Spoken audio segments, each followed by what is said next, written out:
Hey guys, and welcome to the absolute madness that is the One Build Battle Royale tournament, where mighty warriors do pick a singular build that they cannot change in any way whatsoever, and they go head to head in some best of ones. And we've had some fantastic players so far, and some absolutely wild, crazy builds, and I absolutely love it. It shakes up the meta so much. There's matchups which are normally unplayable, but because you're locked into your build, means all of a sudden that it's a really close, tightly contested affair.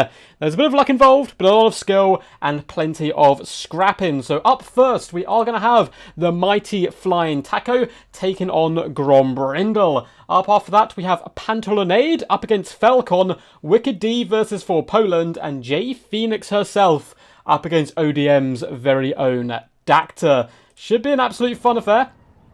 You good to go, Ducky? Let's rumble. And the first one is being played here on Prague, which is always good fun to have. The next map shall be, I believe Wicked D was asking, so round 2 map is going to be Pillar of Bone, followed by Troll Country, and then Battle of Itza, and we'll work our way down from there. But what's up, everyone? Hello, chat. Hello, Ducky says For Poland. What's up? What's up, the Kaiser, Kelligar, CJ, the mighty God Duck himself, Captain Morgan, Sedane, Nanya as well. Hope you guys are all good today. Yeah, this is a really fun format, which I don't know why I haven't done it for some time. So we're going to be hopping straight back in and doing this format a bucket ton, I think. We'll probably even do another one next week, if people enjoy it, of course. And the easiest way to see if people enjoy it is, people in chat and so forth saying, hey, yeah, I really love this format. It will make me do it more and more. Now, I think the last time we did this, I actually ended up getting to my own finals. So I didn't compete today. I was going to do a nice chill day, just focus mainly on the casting and have a good time from there. But next time, I don't know, the one build format really wants to kind of make me want to sink my teeth into the game again and come up with some pretty crazy builds and all that good stuff. What's up, Dame Offensive? I'm amazed at how you guys remember all the maps. You get used to it because a lot of the maps are very, at least tournament maps, it's kind of the same pool. I do try to add 1 or 2 here for my own little tournament flair, and we'll certainly be showcasing some of those here today. What's up, Nop? Just caught the start of the stream? Oh, we're just beginning. We are just starting. What's up, Geese Howard? Hello, hello. Interesting you're not going by the name Petersburg anymore. You finally come out as a full duck here. Or a full goose. Now, we do have Brindle loading in. And if you saw last stream, it took him like 40 minutes to load into the first one. So, what we're going to do is we're going to test, see if he can load in. If he can't, we're going to move on to the next game. I'll have these guys play off stream, and then they can submit the replay, and we'll just look at it that way, because the start of last stream was long. What's up, Davina? How are you doing today? Are you still in the tournament? I can't remember. Hopefully you are. Oh, looks like we are loading in though. Oh, thank God, my little duck heart almost couldn't take it. So we will go through the builds. Of course, we are doing the quarterfinals here, followed by the semi-finals and the finals. So you will see some of these builds multiple times, but it is your first look. Now, they cannot change anything about their builds whatsoever, even down to chevrons and magic. It is all set in stone from the start of the tournament. So do you really overcompensate and go all in on one style of play, or do you try to go as flexible as possible? Let's have a little sneak peek at Taco and see what he's brought. One of the best Lizardmen players in the game, and he's coming in with Lord Mazdamundi riding atop the true ruler of Lustria, the mighty Zlak. Let's give him a little neck scratch, let him know that he's all good in the hood.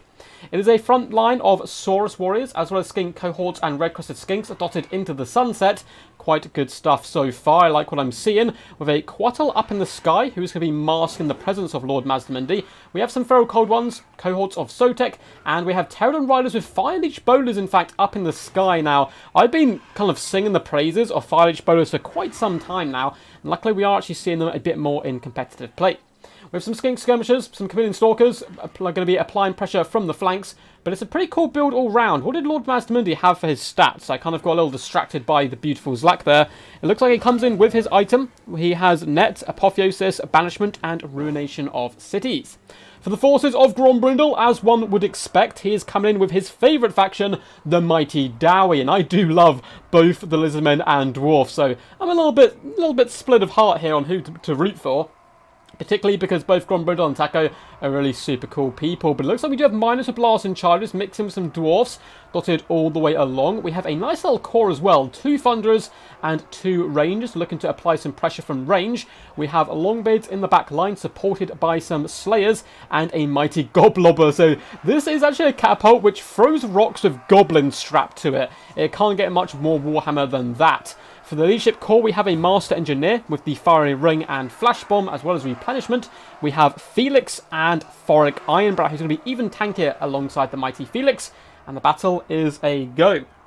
Quack, quack. Any high elves on board today? We did have quite a few high elves sign up. I believe Falcon himself shall be bringing them to the battlefield. But yes, quack, quack. Oh my god, Arid, thank you so much. Just a little thanks for the neck scratch.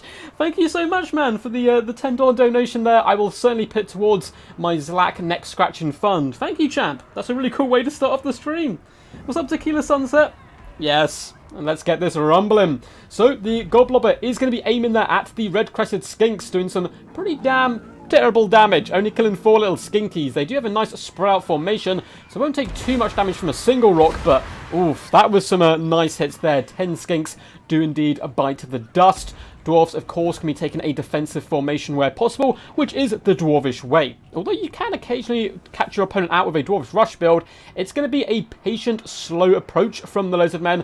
No cannons to take down the Coatl, which could actually prove to be a big pain in the butt. Yes, it does magic damage, but it has those Orion's Thunderbolts, one of which we're going to see come down now, but Brindle, a master of micro, is going to fall wide with his Thunderers and dodge the incoming Lightning Bolt.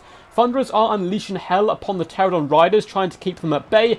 Rangers starting to focus down the skink cohorts. But there's going to be a big flank overload. We can see the cohort of Sotek are whipping their way around the side. Chameleon Stalkers as well, looking to sneak into the juicy underbelly of this Dowie build. Pterodons tried to come in for a rock drop, but are forced off by some pretty damn good fire coming in from the Thunderers. Really focusing down the Pterodons where possible, but the Coatl is going to go balls to the walls, big duck style, and slam into both the Rangers and the Thunderers. And Mazdamundi is going to get down and dirty. He's actually a pick I quite like in this matchup myself, or at least I used to. But with the changes, with Thoric and the more slows coming in, he's even harder to make work here, and he is unfortunately having to fall back, but the cohort of Sotek are nearby to help out and support. Loads of flying lizards from the skies do descend upon the Dowie folk. Pterodon Riders and the Coatl are well and truly in the back line now. A beautifully placed fire ring goes through those Chameleon Stalkers, who are currently engaged with Slayers. A perfect matchup for the Chameleon Stalkers there. We have more starting to pour their way in, and that little egg of the Dwarvish force has been cracked open, but can they withstand the tide? Only time will tell. The lovely little flash bomb does go down, and the Lizardmen are starting already to run out a little bit of steam as the feral cold ones do rampage. Red-crested skinks eating quite a few blasting charges there to the face. Red-crested skinks though have started to shut. No, is that my internet? Let me check. Let me know if you guys can hear me. It says my stream health is full, so my internet should be fine. No, sad duck. Sad duck noises. What's happening?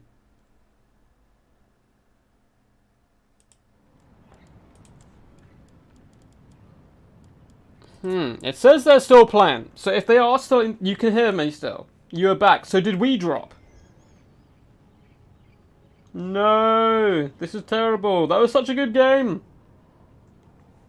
Well, it looks like they're still playing, so we'll let them finish, and I guess we'll have to find out. We can, like, get them to send us a replay, and then cut our way all the way back up. So I don't know if you guys could see what I could see or not. That's kind of the problem. Yeah, Thunderbolts are perfect for killing artillery, exactly. Yeah, Jay Phoenix is going to bring Nagarife. Not enough bread has been offered this day. I don't know what happened there. Hopefully they're still playing. Which, we'll get them to send us a replay. We'll just move on to the next game, and then we'll go back and find out the score of that one. So we will be moving on to Pantalonade up against Falcon. So apologies about that, guys. Don't actually get to hop in and see the full game. But I do see the lobby of the mighty Falcon, so we'll drop in there in just a second. We didn't need to see the camp anyway. We see the multiplayer match screen. Perfect. Perfect, perfect. It was actually looking like a really close game. A really close game. So I'm going to update the scoreboard quickly. And we'll just unfortunately have to move on to game 2, and then we'll go back and view that one. If the guys both crashed, that's fine. We can replay the game. If, however... Oh my god, that's a long name. If, however, they're still playing, I'll just get them to send us the replay, and we can fast forward to that moment. So then, no game time lost whatsoever. But up next, we'll be having Pantalonade making his debut on the channel, up against the mighty Falcon, who's an OG in the game for quite some time. Boop, boop, boop, boop. And we go straight into that. What's up, Pantalonade? Excited to see you here. Hey, guys. Map will be... Pillar of Bone. Yes, so we are seeing some High Elf action. We're in fact going to be seeing the Beastmen, I believe, up against the High Elves, which is going to be pretty tough, I think, for the Azure here, because... well, you'll have to wait and see the builds. You'll have to wait and see the builds. Let's just say Falcon, who, I mean, does certainly have the potential to pull off the world-class micro that we normally have all come to expect of him, but he's going to have to do some micro god-tier level plays here, I think, to whip this one out. But if anyone's going to do it, I mean, I would never bet against Falcon. Yes. Sorry, I just keep seeing people say Azure stuff. Moo! Reject the Azure, embrace chaos as Sedain. Well, we do have a nice little option of both of them. I'm just going to say to Brindle and Taco. I dropped, so please send replay. Okay, I hope that doesn't happen again. I don't know what was going on with that. Feel free to begin. Awesome. Sedain speaks the truth, says Scarbrand. I feel like you may be slightly biased there. Good games, everyone who participated. Man, we've had some wild games so far. Some of the big guns have already been knocked out. We have a load of really talented players on display, so I'm really excited to hop into this. We will get back to that first game as well. Don't you worry, I've asked them to submit me the replay, so we can just fast forward to that moment and get in there and see the action once more. May your axe find flesh, Pantalonade. I love it. I love it. So... let's have a little look at these builds. Now, the Beastmen are looking incredibly scary. We have a load of Gore Herds and Ungors dotted all the way along. So a nice, wide, cheap and cheerful formation with a few big, heavy hitters. Up in the skies, we have double Feral Manticore looking to bring terror and destruction to the enemy. Double Gorball down on the ground. Now, do these guys count as single entity monsters? Because if so, he has 4 when he is only meant to have 3. We'll review that at the end of the battle. I'm not sure if Gorballs do actually count or if they're just single entities. Probably just single entities because they're a single hero character. I'll wait for someone in chat to go do a little bit of research on that. Up in the skies, we have Malagor the Dark Omen coming in with Flock of Doom, as well as the Savage Dominion, so coming in with that Cygor summon. And then that's going to be it for the build. I mean, it's basically pretty self-explanatory. A load of cheap chaff to bog down the enemy, and a few big, fat, heavy hitters. For the forces, however, of the High Elves, we do have Illyrian Reavers who are about to have a party, alongside some Ungor Spur Herds, alongside a ton of Shadow Warriors. Oh my god, are these Shadow Warriors or Shadow Walkers? It looks like they are just Shadow Warriors. So we actually have 2 Nagarife players playing today, which is fantastic. We have 4 Shadow Warriors. We have Illyrian Reavers, it looks like guarding the flanks, or just the one flank in fact. Spearmen and White Lions make up the main battle line, and of course it would not be a Falcon build without coming in with the Frostheart Phoenix, generally considered a huge meme in the community, but Falcon has indeed won one of these events before, one of my one build tournament events with the Frostheart Phoenix. And up in the skies we have an Archmage of Metal with Final Transmutation as her only kind of spell there.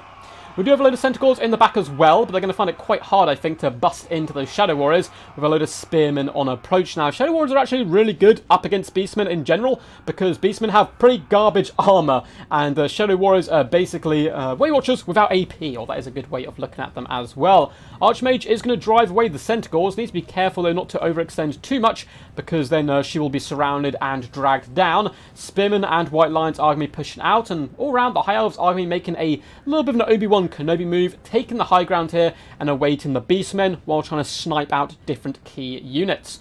It looks like those Leon Reavers did butcher the Ungors, who are completely shattered, it would seem. They did not last long at all. That is unfortunately the risk you sometimes do bring to the table when you go with so much Vanguard in options. Centaurs have been forced back, but good micromanagement by Pantalonade, ensuring he doesn't take too many casualties in the early stages of the game. Now, Malagor is incredibly quick, but he does not have a skirmish mode, so he needs to be really careful to watch out in case that Archmage does ever dart in, looking to try to get some killing blows. Now, the Shadow Warriors are going to have to carry this game on its back, assassinating the Gore Herds, assassinating the Feral Manticores, because they're what's going to cause big problems for this High Elf force. They're just single entities, not monsters. Thank you, Wicked D, the Evermod, who's actually going to be playing today as well, live on stream in Game 3. I'm really excited to see what he brings to the table. So it does look like Malagor. Good micromanagement there. Does manage to juke and dodge the arrows there of the Shadow Warriors. And we get a big, fat, juicy Cygor summon. Actually being summoned into melee, surrounding the white lines as well as the spearmen. Shadow Warriors are simply going to want to pull back from there, but they need to be very careful with their ammunition. They have taken a lovely defensive approach, actually around the trees, which is kind of funny. And now we get a load of shots coming in, trying to pin down those Centaurs and get rid of them as quickly as possible. Frostheart Phoenix is on the run. Double Feral Manticore is pretty scary indeed. But I like this play. Drag those Manticores into the support range of those Shadow Warriors who can pierce them with bolts from afar. Then you turn and engage with your double kind of Big Eagle and Frostheart Phoenix. Looks like Gore Herds are struggling up against the white lines as to be expected. And the Frostheart does turn to engage. The beautiful beast is here and ready for a fat, juicy scrap. And Shadow Warriors are peppering the enemy from down low, though. Malachor is going to burst down to try to surround them. One Manticore disengages as well as a big old Gore Ball coming in. Really good play here by the Beastmen, pushing and driving their way into the heart of High Elf territory. Shadow Warriors are being scattered to the wings, and look who's there to kind of gobble it all up. It is the Centaurs, who will easily be able to overrun the vengeful Elvish kind here. A big fat overcast final transmutation does go down heavy, catching at the Gore Balls, catching the Manticores, the Cygor, basically absolutely everything to devastating effect. The Leon Reavers are starting to push their way back, and though the cookie jar has been well and truly opened and gobbled up by the Beastmen, elsewhere in the battle it is going really badly for them. Despite having two summons on the field, balance power is dead even, and that's because the Spearmen and White Lines have cleaved apart the cheap Beastmen infantry, and that Archmage is still well and truly alive. Shadow Warriors starting to get their bearings once more and coming back online. It looks like the Reavers did sacrifice themselves in to try to save as many as possible, and now they're focus firing down the Centaurs whilst sprinting, busting a ball there to try to get into the Spearman protection. And it looks like these double units have just about managed to receive the protection of the Azure once more.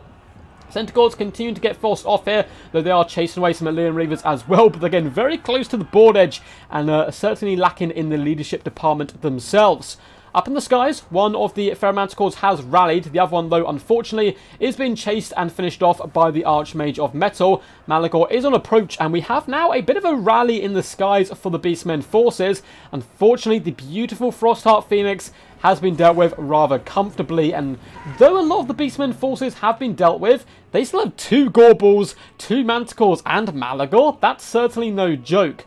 Good news, though, for Falcon is the Archmage is rather swift upon the mighty Eagle. Should be able to chase off this Feral Manticore, which has gone the absolute longest possible route to freedom and to escape the battle lines here. Frostheart Phoenix is in a rather swift retreat here. Down on the ground, though, the High Elves have once again regained the situation. A lot of the Shadow Warriors have returned. In fact, we have all 4 units left, though they are far more beat up than they previously were. That's still a bucket ton of punch to rain down on the enemy. Beastmen are really retreating quite hard now, trying to come up with a second plan and perhaps finish off the Archmage. But this is not going to go well for Malagor. That Manticore, ooh, is it going to break? It is. It's going to be forced off the battle. And the Archmage can probably take the fight up against Malagor the Dark Omen, particularly if there is a final transmutation left in the tank. But it looks like Malagor's actually been chasing the Archmage rather successfully, at least there so far. The last remaining Gore Herds, who were kind of the last push in that initial engagement, have finally been broken and forced back, and the Shadow Warriors are going to move forward. Balance power is in favour of Falcon now and his High Elves, but double Gore Ball and a Manticore really can do some good work. And let's see the Archmage stats. Are they really that worse than Malagor's? I mean, melee attack 44, melee defense 30, weapon strength 420. Yeah, I mean, maybe you do actually have to run away from Malagor. That's kind of funny. Luckily, though, the Archmage is pretty swift and should be able to avoid at least the worst of the damage from the Manticore until she gets back to friendly territory and these glorious Shadow Warriors. Beastmen are in full retreat mode at the moment, really trying to fall back and just buy time for Malagor and this Manticore to feast upon the soul of the Archmage, who is now getting dangerously close, though, to that missile support and the Frostheart Phoenix. And it looks like those arrows are loosed, and they clatter into the Archmage herself, taking a bucket ton of friendly fire there. Although now the shots are starting to land a bit more true on Malagor, who instead has been pinned in by the Frostheart Phoenix. We do see a lovely Flock of Doom come down, catching a ton of units. The Archmage is getting danger low here, but so is Malagor. And it looks like the Frostheart Phoenix has fallen. The Archmage is now in a 2v1 engagement, but rather intelligently here, is going to fall back and hit a massive final transmutation. Not overcast this time, but that's still going to do enough damage to make that Manticore rampage down into the ground and probably finish off Malagor, who does indeed break. And with the Beast Lord going down, I cannot see a way back in this for the Beastmen forces. Those Shadow Warriors have too many arrows left active, and they've been really used to their kind of peak efficiency right now, focusing down the Manticore and then picking apart the Gorbals, who are both still really healthy. They're going to drive their way into the heart of this high elf build and really look to cleave some of those Shadow Warriors asunder, doing some lovely little rolling animation, supported as well by the Centaurs. They're actually going to break some of the Shadow Warriors. Is there hope? I don't think so. Malagor has indeed shattered now. The Archmage, there's nothing left here which can really threaten her, particularly if this Manticore does actually get forced off for good. Gorbals are trying their heart out. They've shattered one unit of Shadow Warriors, and they're gunning for the next couple, well supported by Centaurs. And then it's going to be a sea of elvish pointy ears that they're going to have to swim through here. But remember, they do actually cause... Oh no, they don't cause terror. No, what is this? They only cause fear. Oh, that is a big problem. If they cause terror here, maybe. If Falcon gets greedy with his Archmage and does some cycle charging, they might be able to cut her up nice sliced and diced, and the rest of the army could rout. But the Manticore's gone down, and it is just the Gorbals. They stand alone amongst a lot of elvish forces. Shadow Warriors, though they've been really pressured quite well by the Beastmen player, have managed to use up all of their ammunition, which is certainly saying something. Looks like the Gorbals are trying to run over here and support their Ungor Spearheads, who unfortunately do break by the mighty elvish spearmen there. And this is all over. I mean, the Gorbals, how have they performed? I mean, 40 kills, 43 kills. They get a few more digits onto that yet, but it's looking really rough for them right now. I just don't think Falcon's going to throw the Archmage in. That's really the only way that I could see the Gorbals actually pulling through this. I mean, they're going off the right targets, hitting the squishier Shadow Warriors and kind of bouncing around, trying to dish out damage where possible, but it's really going to be quite doubtful that it's going to be enough here. We do have some Gore Herds rallying who can charge back in, maybe get some rear attacks, but nope, those guys are rather wisely shatter and flee. This is our get out of jail free card, and it looks like Falcon will be moving on to either face the winner of Taco or Grom Brindle. We'll have to pop in and check out that replay now and see how that game went. But very well played to both these guys. That was an awesome scrap. I thought the High Elves were kind of on the ropes in that early stages of the game. Pantalonade really kind of drove into the heart of Nagaraith and just was ripping and tearing the Shadow Warriors. They were all running in different directions, but he wasn't quite able to have enough resources to chase off those units. A lot of the Shadow Warriors were allowed to come back. That was also due to some good sacrificial play with the Reavers. But Falcon, with the old classic Falcon build in these one-build Battle Royales, does seal victory. Malagor the Dark Omen not doing anything too crazy there. 800 damage value is not shabby. The Gorbals, 1,100 and 768 damage value. That's some pretty solid work. Some nice kills across the board as well. The Gors and Ungors just really struggled, and likewise the Centaurs. I mean, 500 damage value, 600 damage value. It's not bad, but likewise, it's not amazing either. For the Manticores, we've got just shy of 1,000 damage value and a pitiful 259 on the other one.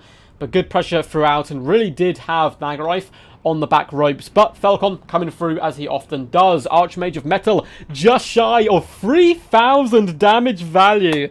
That's a round of applause there for the glorious Archmage. Unfortunately, the Frostheart Phoenix, I mean, 800 damage value is not as bad as I thought it was going to be with only 2 kills.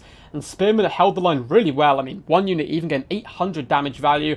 And White Lines, though they didn't get the most insane value, 665, 789 were kind of the standouts, but still good kills. 107, 127, 149, clearing through that chaff, which then allowed Falcon to regain map control and snipe down at those key targets. Shadow Warriors, 760, 580, 690, and 387 damage value. Not shabby. But yeah, really good fun game, and a pretty awesome way to start things up. My Air Force fail. GG. Awesome builds. See you in the next round, Falcon. Man, that was cool. That was some cool stuff. What's up, Brindle? Yeah, we're actually going to go check out your replay just now, buddy. Because, unfortunately, we crashed for some reason. It, like, kicked us out the lobby. I think the battle is worth at least 40 likes, chat. Also subscribe, since you're clicking on things. I mean, he makes a good point. He makes a good point. So, let's see. Cool. I'm just going to download this replay.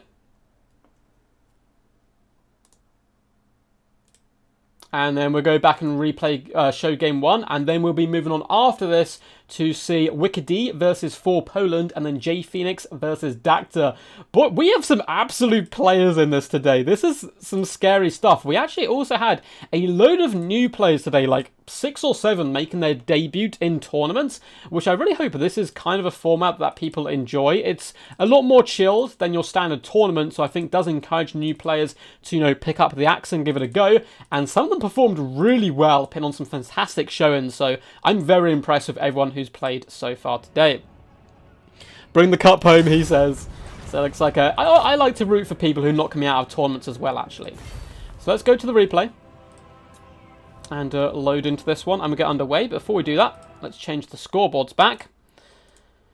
So we'll have Falcon going through that one, but we have Gromby up against Flying Taco. What did you guys think of that one? Let's just call him Taco for now. Oh no, he's got room. Flying Taco. Let him sprout his glorious taco wings there. There we go. So what did you think of that one, guys? That was pretty crazy. I'm just going to have a little look back through chat, see what you guys were saying. The lizards are high in the book. Beastmen, come on, Beastmen. Oh, this was the build that knocked you out, Davina. This Beastman build just swarmed my Tiny Wood Elf build. Well played. Yeah, man. Or lady, I should say. But yeah. The Falcon Classic, indeed. Yeah, we're going to do the replay quick. Later, Ducky. I'll check back in a bit. No worries, Cat Morgan. See you soon. So we're super quickly going to do the replay. We will fast forward to the point we got to. So at least everyone can see what's going on. And then we're going to be moving on after this to your game, Mr. Wicked D. What's up, Pantalonade? Hopefully I'm saying your name correctly. You did a really good job. Really good job, man. You you had him on the ropes, it seems, in the first third of the game. And then slowly, Falcon dragged his way back in and started to dominate the later stages. So I've already gone over these builds. But just in case anyone has joined late, we were watching this game and unfortunately it crashed at the midpoint. So we're just going to be looking at the replay here. Nice and swiftly, I'll go through the builds. We have Chameleon Stalkers and Skink Skirmishers guarding the flanks. A couple of Pterodons in the sky. A load of Skink Cohorts and Saurus making up the bulwark of this battle line. A couple of Feral Cold Ones as well. We've got the mighty Lord Mazdamundi coming over Apotheosis. Banishment, Ruination, as well as Net of Amontok, and he's going to be guarded by a Quattle, who shall be shielding him on the approach. Chad Forik, aka Brindle, aka my favourite Dowie main. Actually, I've got a lot of favourite Dowie mains, but Brindle certainly, he's the OG. Come on, you've got to give it to the OG. Coming in with those Miners and Dwarf Warriors in a pretty stalwart front line. We have Felix, we have Forik Ironbrow, as well as a Master Engineer as a lovely little hero core, and a decent centre portion as well of double Rangers, double Thunderers. Quite flexible, I like that quite a bit in these one-build Battle Royale tournaments. We do have double Longbeards, we have Slayers, and also a Gobbler. So we're going to fast forward the approach, as you guys have already seen this bit, and we'll hop into this. If anyone says nerf Lizardmen, I'ma hunt you down. I'ma hunt you down. We need to make Lizardmen more powerful. More power. Unlimited Lizardmen power. You can tell them a Lizardman name. So, now that battle's underway, we will go from here. And as you can see, on the initial advancement, Brindle's done a fantastic job. He's broken one unit of pterodons. However, the giant, beautiful duck is starting to swoop down from the sky and absorb those thunderers in lightning fury. And he's doing some good work there. I love seeing the ducks in action. Mazdamundi and the mighty Zlak, who we will quickly give a little neck scratch to, even though he is coated in blood, did come for a bit of a hit and run, but has decided to fall back from the might of Thoric and Felix, and instead push in the cohort of Sotek to engage those dwarvish warriors. Chameleon Stalkers have managed to hop on top of Slayers, and this is absolutely crucial in this battle, no doubt, because getting rid of the Slayers is going to be a big plus for the Lizardmen with so many large targets of their own, who do get counted out by the Slayers. Feral Cold Ones are starting to swarm into the back line. We can see Chameleon Stalkers as well have done a really good job hunting down the Rangers, and the middle portion now of the Dwarves is really struggling quite badly. They're running in all different directions, and you can see Red Crested Skinks starting to pour their way through the front line. A really nasty Ruination comes down, obliterating those Rangers, though doing a little bit of friendly fire, also catching up the Ekrund Miners here. Lord Mazdamundi is having a whale of a time on Zlak at the moment, basically full health again. He can, of course, heal with Apotheosis, and it looks like the Thunderers have been dealt with. A fat banishment comes down in the back line, trying to rid the world of these Slayers, and they're probably all for that. It'd be going out in a legendary fashion, and Lord Mazdamundi is just going to run away from the Hero Core and the Slayers, and this is why I actually really like Lord Mazdamundi in this matchup. I think he's really underrated here. Yes, he doesn't have the biggest melee attack, so he can sometimes struggle to hit, but if you keep him moving and out of the range of Slayers, he's a monster on the battlefield. Quattro seems to be hunting down the Master Engineer here. We do have Longbeards fighting Red Crested Skinks, as well as Feral Cold Ones, holding them at bay, but it is an absolute flustercluck of a battle right now, because we have Skink Skirmishers in the back line, focusing down targets, poisoning them. Goblobber is just about online, and we can see the blob of Dwarvish forces has formed into a fist of Dowie righteous vengeance, looking to finish off Mazdamundi, but he's simply going to take Zlak and leave. Leave that scary blob, come over here, bully the Master Engineer, and then fall back once more, although the Quattro is trying its best to pin him in place and stop him from fleeing the battlefield. It looks like we have another fire rain come down, doing some really good work there onto the Red Crested Skinkies, and the Miners of Blasting Charges are launching shot after shot right now into the Red Crested Skinks to finish them off. We're probably going to see a big fat net. We are. Now, this is really good play. You're going to see this quite often. So we can see a big fat net of Ammontok come down. We're probably now going to see a Chain Lightning, Banishment, or Ruination to follow this up. Although it may have just been popped to allow Lord Mazdamundi to escape, which at the end of the day isn't a bad idea either. And so many units are now trapped in the net itself, and this is going to allow Lord Mazdamundi to flee, destroy the Goblobber, and place down a Chain Lightning, it would seem. Okay, so the Quattro's coming with Chain Lightning, not the most devastating of spells here, but still going to be roasting some of those poor dwarves who did get caught underneath it. Chain Lightning did go in good direction, at least to start with, and luckily it does dissipate before the Skink cohorts jump into that Thunderous Fury themselves. Master Engineer is still really healthy. The Lizardmen are coming with a big fat surround now. We're going to see a Ruination be plucked from the skies and brought down to the realm of the living. Slayers and Dwarf Warriors take a massive damage there, and that might be a nail in the coffin for the Dwarfs. Their army is going to break. Just a perfectly timed attack there by the Lizardmen. Just as they're starting to swarm in from all angles, they drop that. Massive damage comes in, and Felix is but a man. He is no dwarf, and yes, he can dish out the damage, but likewise, he can be broken. And Lord Mazdamundi, though he has a flash bomb popped on him, alongside the Quattro, should be able to beat up Felix. And if you kill Felix, you make Thoric Ironbrow far less tanky than he is. Balance power is currently in favour of the Dino Boys, but the Dwarves aren't out of this yet. A Master Rune of Speed has gone down, and the Slayers, all 10 of them, are trying to drag down the glorious magical duck in the skies. But the Skink Skirmishers are there on hand, and they're a good counter to the Slayers in general. The Master Engineer unfortunately does find himself a little bit away from the rest of the Dowie support. He does drop a lovely fire ring to rid the realms of some Skink cohorts, but Lord Mazdamundi should be able to beat him up once he connects once or twice with some good hits. However, it's kind of a scrappy affair. Brindle, ever the scrapper here, is dragging this one back a little bit with Felix slaughtering the Chameleon Stalkers. However, you can see the Hero Corps is fighting alone. There is no fellowship here. And because of this, they can get bullied by the single entities.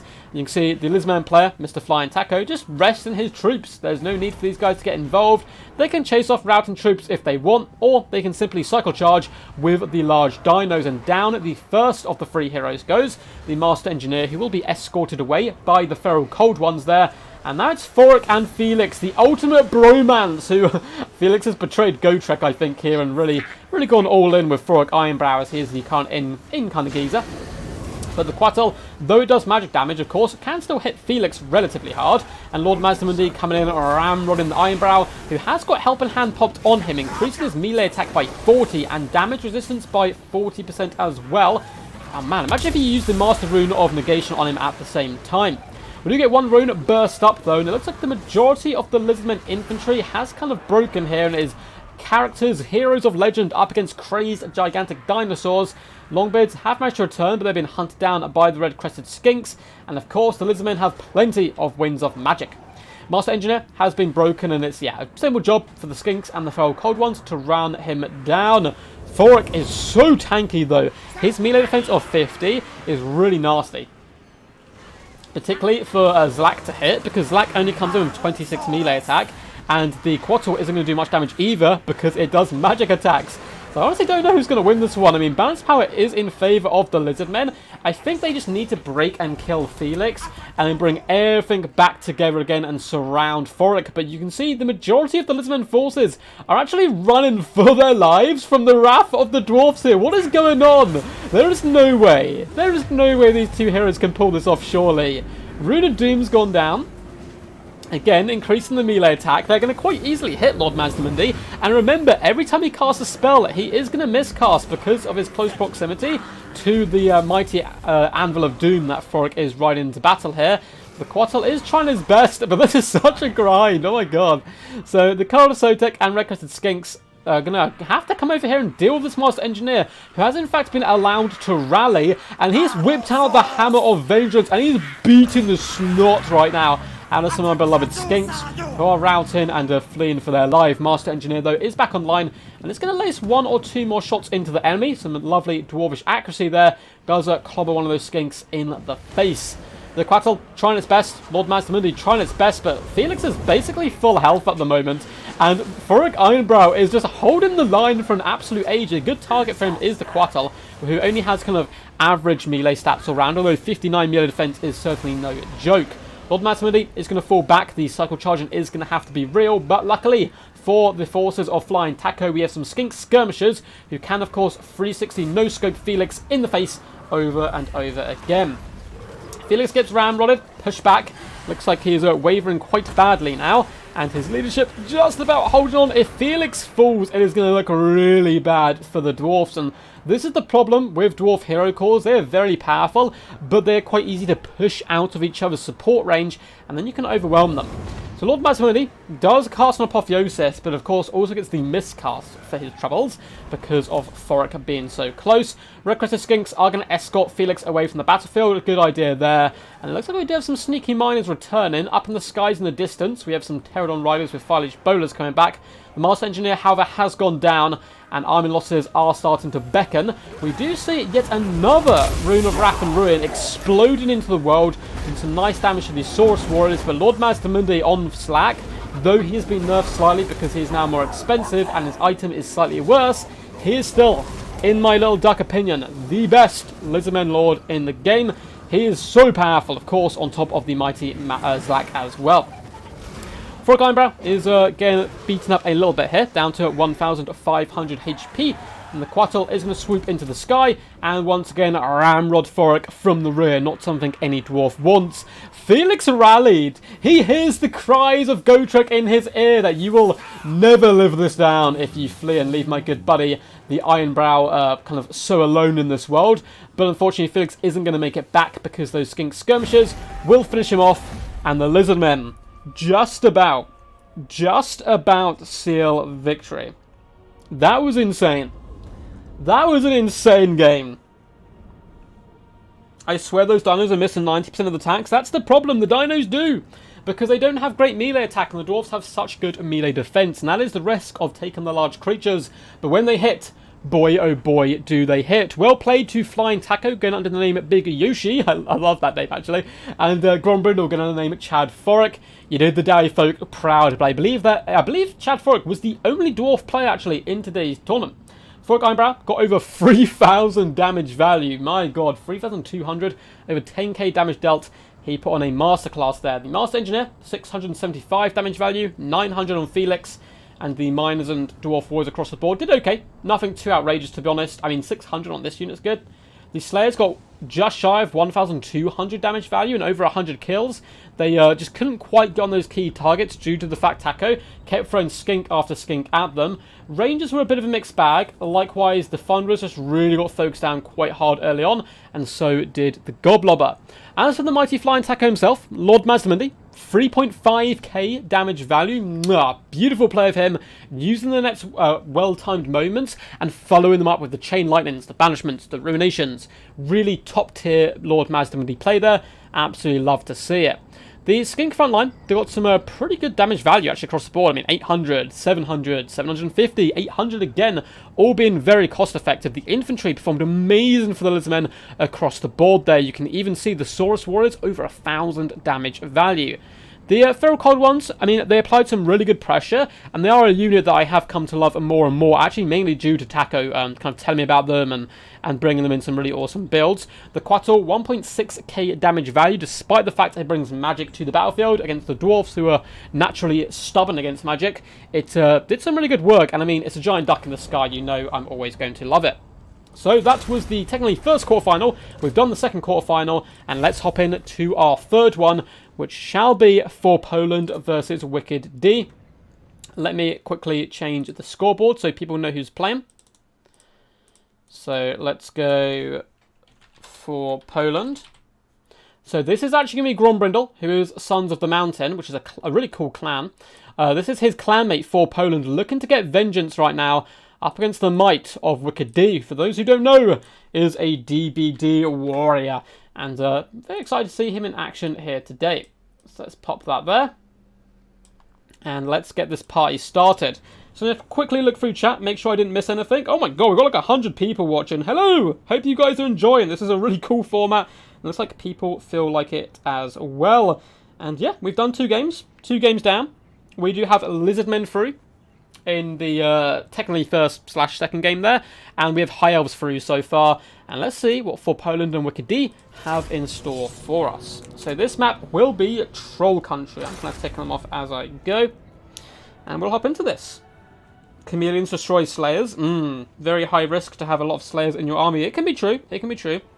Yes, this is a one army tournament. Oh, hey. So map is Troll Country. Hello Ducky, says for Poland. Yes, so this is a 1-build tournament. You guys can, whoever entered today, they pick a faction, they build an army for that faction, and they must keep it for the entirety of the tournament.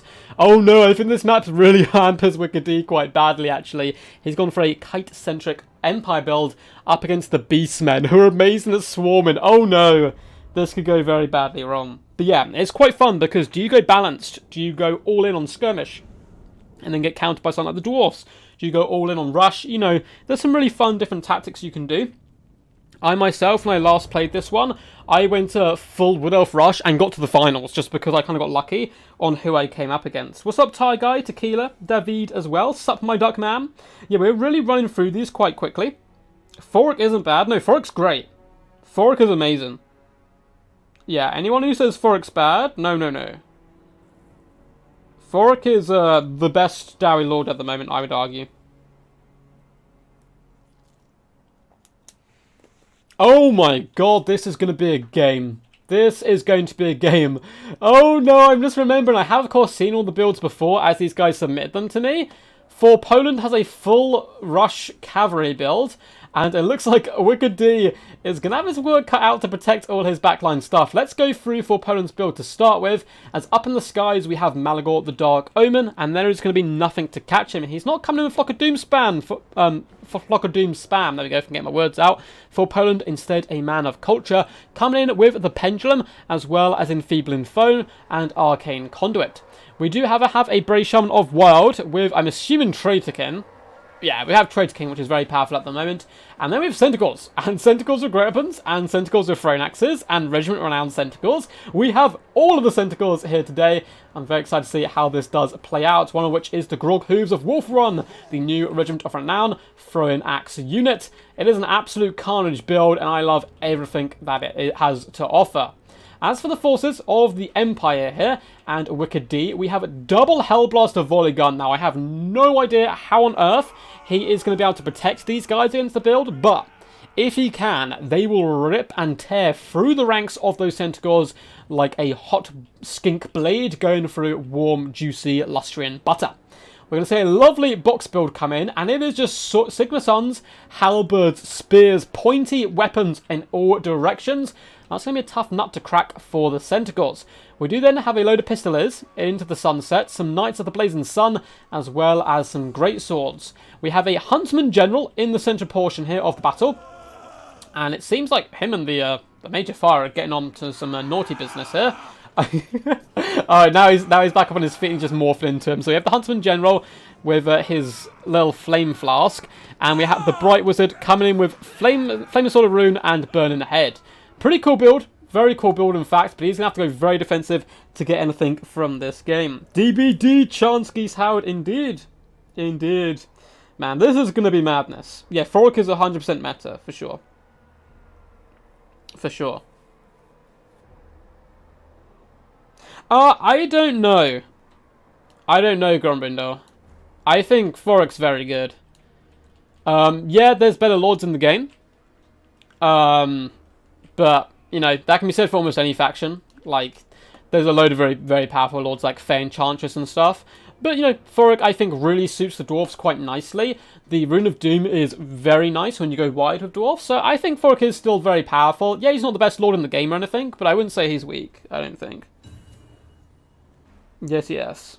It's Sigma's Holy Chastity box against the Chad Centacle Brigade. It is indeed. It is indeed. But let's get ready to rumble. And the Pistoliers are instantly going to run away, which I do not blame them. I would hide in this box, probably. I'd maybe go forward and shoot once or twice, and then I'd fall back into this little box and just use them as basically stationary troops. Traitorkin is going to punish this, though, massively. Massively. Because, yes, you can box up against this amount of Centicores. You cannot box against Air of Effect and magic spells, and they're going to be coming in their droves. Although, the Brave Shaman could be sniped out by the Hellblasters. Pistoliers are going to retreat back, running away from the Centicores, which is rather wise. Halberdiers do hold the line up against the Centis, and so do the Spearmen. Sigma Suns, though, are going to be punished a little bit more. Hail of Fire is popped, giving fire damage and extra reload, as well as a Traitorkin, though, coming down, catching basically the entirety there of the Empire force. And we're going to see if these Hellblasters do manage to hit anything. It's kind of hard to see what on earth is going on as Centicores do instantly ramrod themselves into the back line. Knights of the Blazing Sun do charge forward as well, looking to engage the Centicores as well as that Brave Shaman. And it is just madness. It is madness. The Empire running all over the place. I thought the box was going to hold. The box did indeed not hold. And Pistoliers and Hellblasters are running for their little lives here. The Bright Wizard is standing firm alongside the Hunts Marshal General. And the Knights of the Blazing Sun are having a whale of a time. They're slaughtering the Centicores. Should do good if they can force off the Brave Shaman as well. Halberdiers are having a good time. Likewise are the Spearmen and the Great Sword. So though a lot of the range potential of the Empire is gone, they've also won a lot of key engagements. It looks like we actually have 2 units of Great Swords here.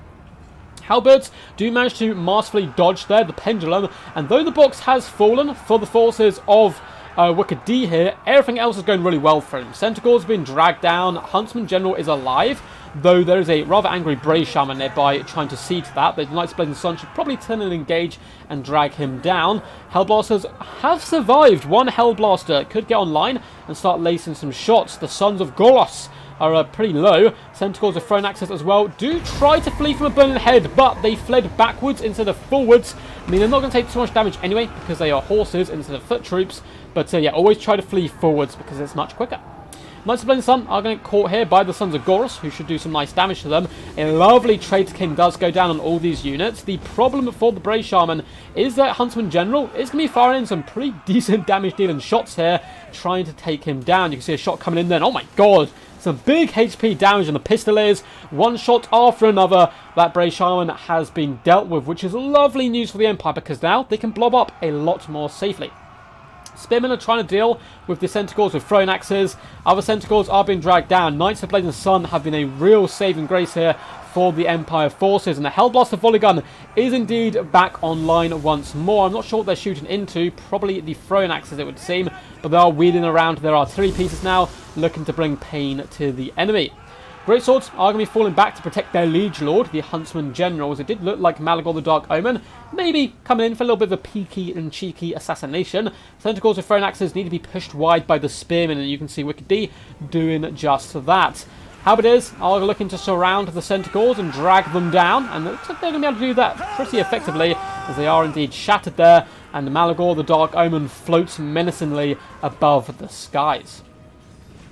Centaurs with thrown axes still have a bucket ton of ammunition, and maybe, just maybe, they can drag down all the halberds, but the Hellblaster volley gun is still alive. It's been wheeling around most of the time. It's actually on a rather pitiful 0 kills and 89 damage, which does not bode well, but it has a load of ammunition. So doing a rather little weird kind of slide and glide there. A fat button head does go down, but well dodged by For Poland. His micro's been on point today, which it certainly needed to be with so many Centaur units. Knights of Blazing Sun are down to just 14 models, but the Huntsman General is picking apart Malagor from afar. Malagor wants to stay way away from the fight up against the General.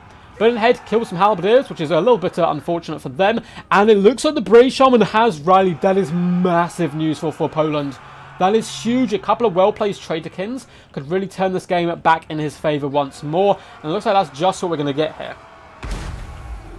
It is going to catch the Greatswords, the Hellblaster volley gun, the Huntsman General, as well as the Bright Wizard. Though the Knights of Blazing Sun have forced out, looking to save the Spearman, and Malagor is so swift now, but he is still incredibly squishy and somehow manages to fly up to safety. Centaurs were about to charge in on a suicide death charge just to get him out of there, but he's now taken significant damage. Hellblaster has trained his eyes upon him, likewise has the Huntsman General. Might be worth those shooting at the Centaurs instead, or that pesky Shaman, although I don't see the Shaman anymore, so he may well have indeed been dealt with.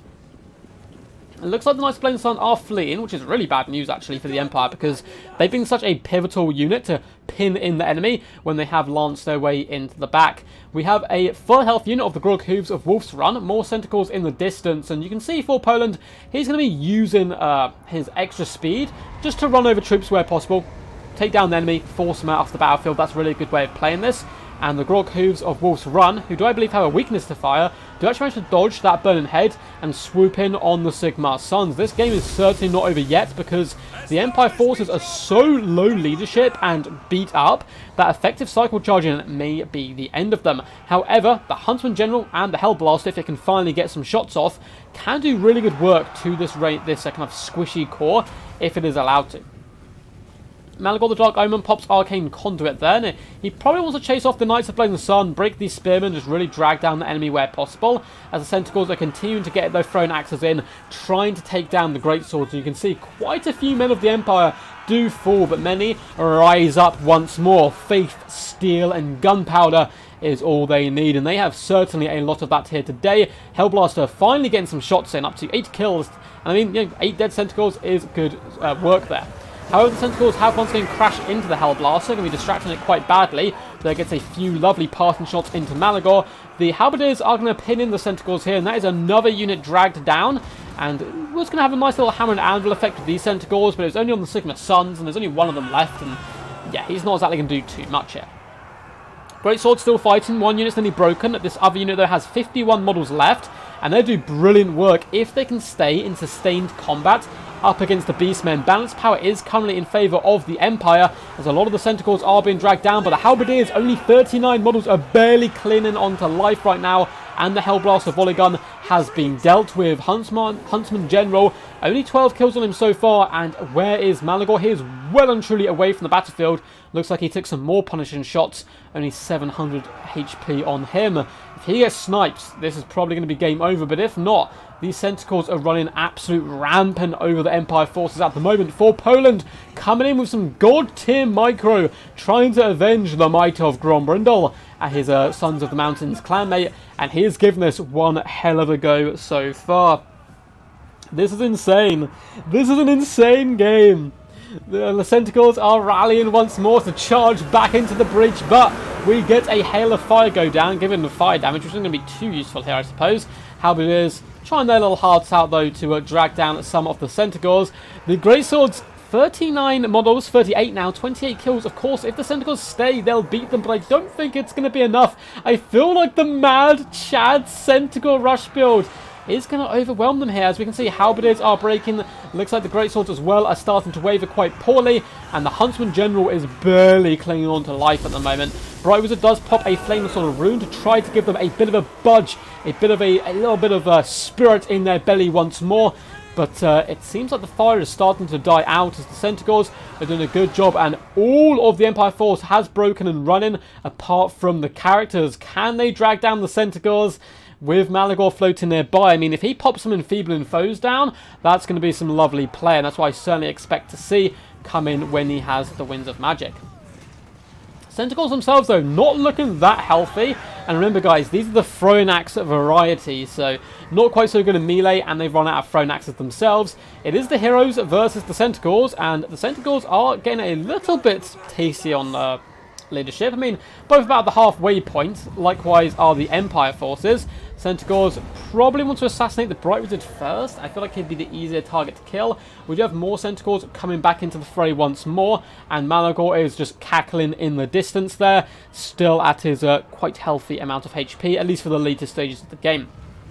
Huntsman General is starting to waver, and the Beastmen, the Centicals slaughter the men of the Empire. For Poland will be moving on to the semi-final, but who shall be his opponent?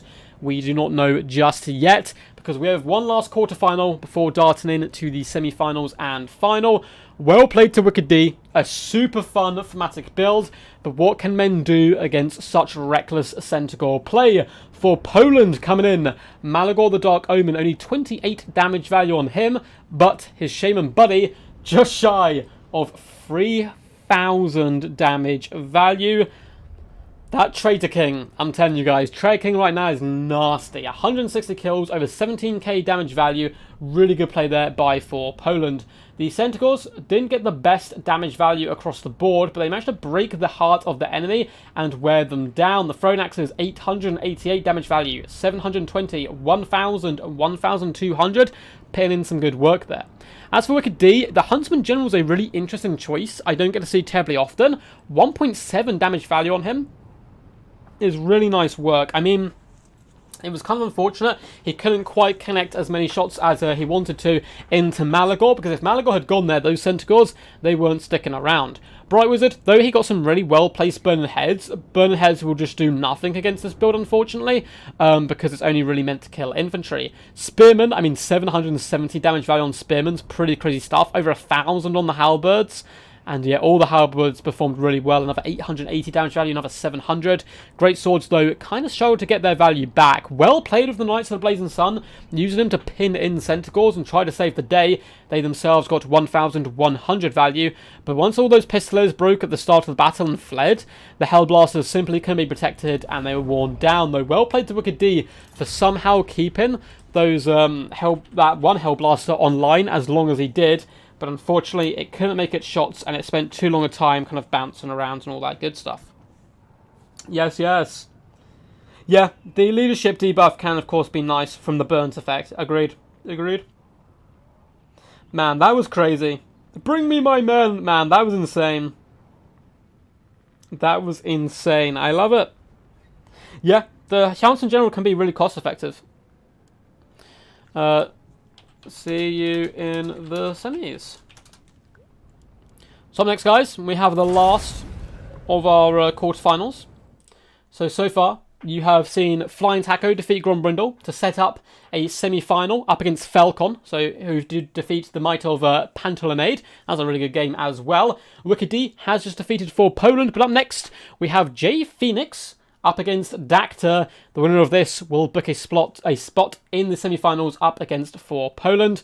So let's hop into this. Hopefully we can see the lobby. We do indeed. So I'm going to update the scoreboards now. On the left, we're going to go for big JP for J Phoenix, because I am unable to spell Phoenix effectively.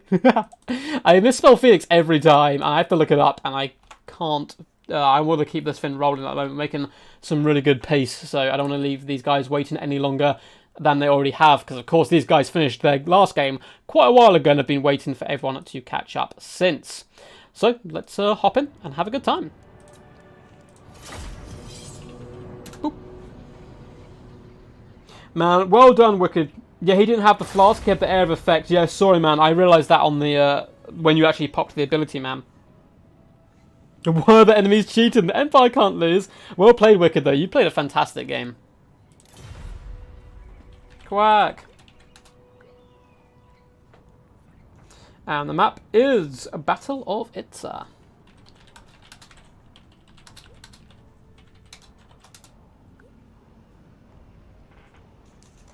Yes, yes.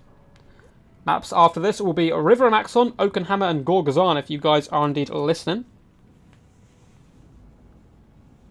Phoenix, and you'll remember, I'm so bad with Phoenix. I don't do the E, I think, early enough. Who knows? Who knows? I know everyone's saying, like, why? My brain just does not compute with that word. I don't know why. JP in Polish is a bad word. Oh, no! Oh, no. Oh, well, we'll live. Apologies, they look like they're loading in already. So it is going to be Nagarife once more. The second Nagarife, actually, to make it to the quarterfinals. Falcon managed to push him into the semis. Will J Phoenix manage to emulate that as well? But Dacta stands in the way, and Dacta shall be bringing the forces of the Vampire Counts here. Man, for Poland, you played amazing.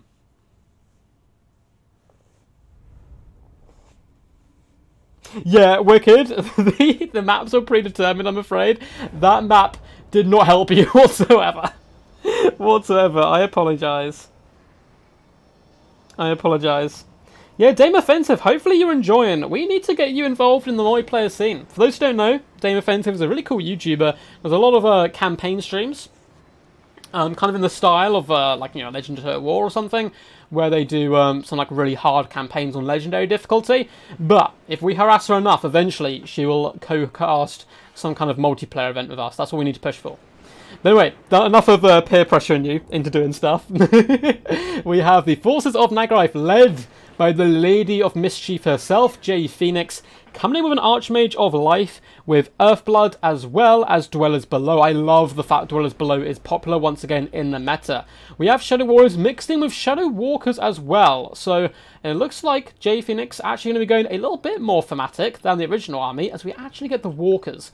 And not only do they look much cooler, they also bring poison to the battlefield. We have double Illyrian Reavers to apply a nice little bit of cavalry pressure. We have some Dragon Princes as well for a bit of hard-hitting potential. We have White Lines and Rangers dotted all the way along. For the forces of the Vampire Counts and the mighty Dacta, we have zombies in the front line. I mean, they're cheap, they're really uncheerful and not happy to be here whatsoever, but they will absorb a lot of damage. In the middle portion, we do have Skeleton Warriors, backed up as well by the Sternsman, Regiment Renowned Graveguard, double Vargulf, a load of Fellbats up in the sky. We have some Black Knights in the back, alongside some Direwolves looking to harass the enemy flanks. Up in the sky, we have a Vampire of Death coming in with Spirit Legion. Oh my god, what is that item? What is this? Immortal Will. If leadership is broken, it restores HP. I don't know why I've never seen that before. And leading the army, alongside a Necromancer, who does have a Release Dead and Invocation on the Heck, we have Helmengorst, The meme. Well, he used to be a meme, but actually he is incredibly powerful right now because of how air effects are working. He's coming with the Liber Noctis, we have the Gaze in the Gash, and Awaken from the Grave.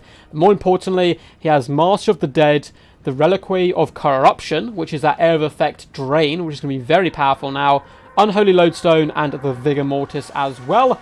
Let's get this battle ready and cracking. Looks like the Vampire of Death is going to be used to bait out some of the ammunition of the Shadow Warriors here. Looks like we have an eagle flying high above the sky or something. There was a weird shadow going along. Oh, there it is. We have any steam.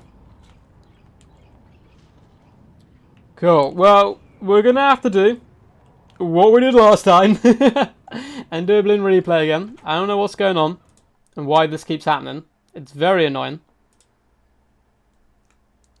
Let's quickly check stream strength. Because annoyingly on my end, it's telling me my internet is like fine. It says like stream is super healthy, everything's so good, you have no problems. But this is clearly not the case. It is lying to me. It is lying. Boo. Yeah, I got kicked. I'm not sure why. Like, do you guys, like, does the stream stop for you guys and then it kick off again? In which case, we'll let those guys play. Because hopefully I'm back. I mean, I can see you guys. Like, you never stop for me. Like, I can see everything still apart from I get kicked from the lobby. So hopefully you guys can hear me. Quack, quack. What we'll do, just to try and make it as least confusing as possible for people, I'm just going to pop up the bracket for you guys. Yeah, I mean, it's like I lose connection for a few seconds. That is so weird. So here's the bracket. So it's like a couple of seconds and it comes back in. That is so annoying. Because on my end, it's like, yeah, you're still streaming. And it's fine. Like, there's nothing wrong. But of course there is. Of course there is something wrong. So that's the challenge page. Just so people can keep up to date with what's going on. Because J Phoenix and Dacta, we'll let them play out and we'll do their replay. But we're going to move on to Taco versus Falcon. And just get that semi-final sorted. So, I'm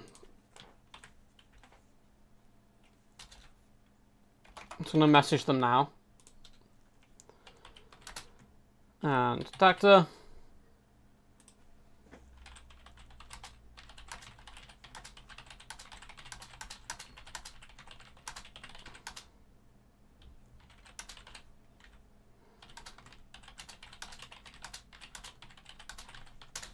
Cool. I'm going to ask them not to tell chat, obviously, who won or lost, or fill in the score until it's done. But we're going to move on to the semi-final. The mighty Falcon taking on Flying Taco, the ultimate clanmates. I'm assuming it's called XMT, which I would assume. So let's spectate and see if that is the case. You must have leftover pieces of bread. Oh, for sure. For sure. So we're going to hop straight into the semi-final. Hopefully if Flying Taco is ready as well. And then we'll come back and do that last one. Apologies, guys, about the internet. I have no idea what's going on. I'm going to contact my internet provider. Because, like, it's so annoying. On my end, it's like, yeah, you're running absolutely fine. But obviously, I know I'm not. Unless it's my connection to YouTube. No, that can't be right, because it's kicking me from Steam. Ducks love water, PCs do not. Technically, my PC does have water in it. But it's in a cooling system. Let me have a little sip of my drink as well to keep my voice alive. At least this gives us a chance to actually chill out with you guys, because this has been such a quick fire stream. I've not really chilled out with chat too much, but I hope you guys are actually enjoying the stream. Again, apologies for the little bits of internet connections and problems we've had. But for the most part, it's been running pretty smoothly as well. Oh, so a nice big fat stretch. Let's message Taco quickly. The Flying Taco. Hey, bud. Are you ready to play? Yeah, I got a posh PC. I went all out when I got one. I literally walked in... Oh, I was speaking to a guy in a game store who wasn't like working there or anything, so I could trust his judgment a little bit, but knew a lot about gaming. And I was like, look, I want to play this game. I pointed to Warhammer 2 on ultra everything, and I want to be able to do that for the life of the game. And he pointed to me and was like, this PC, and I was like, on it. On it.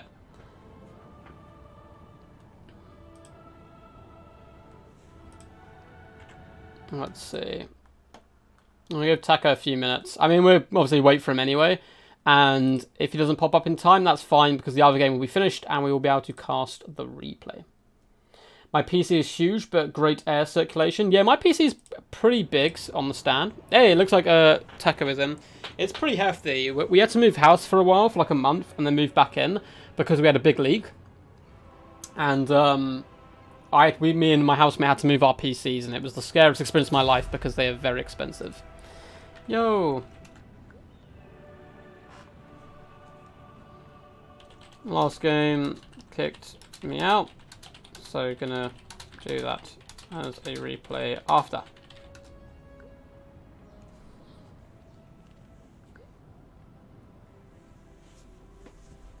Yes, yes.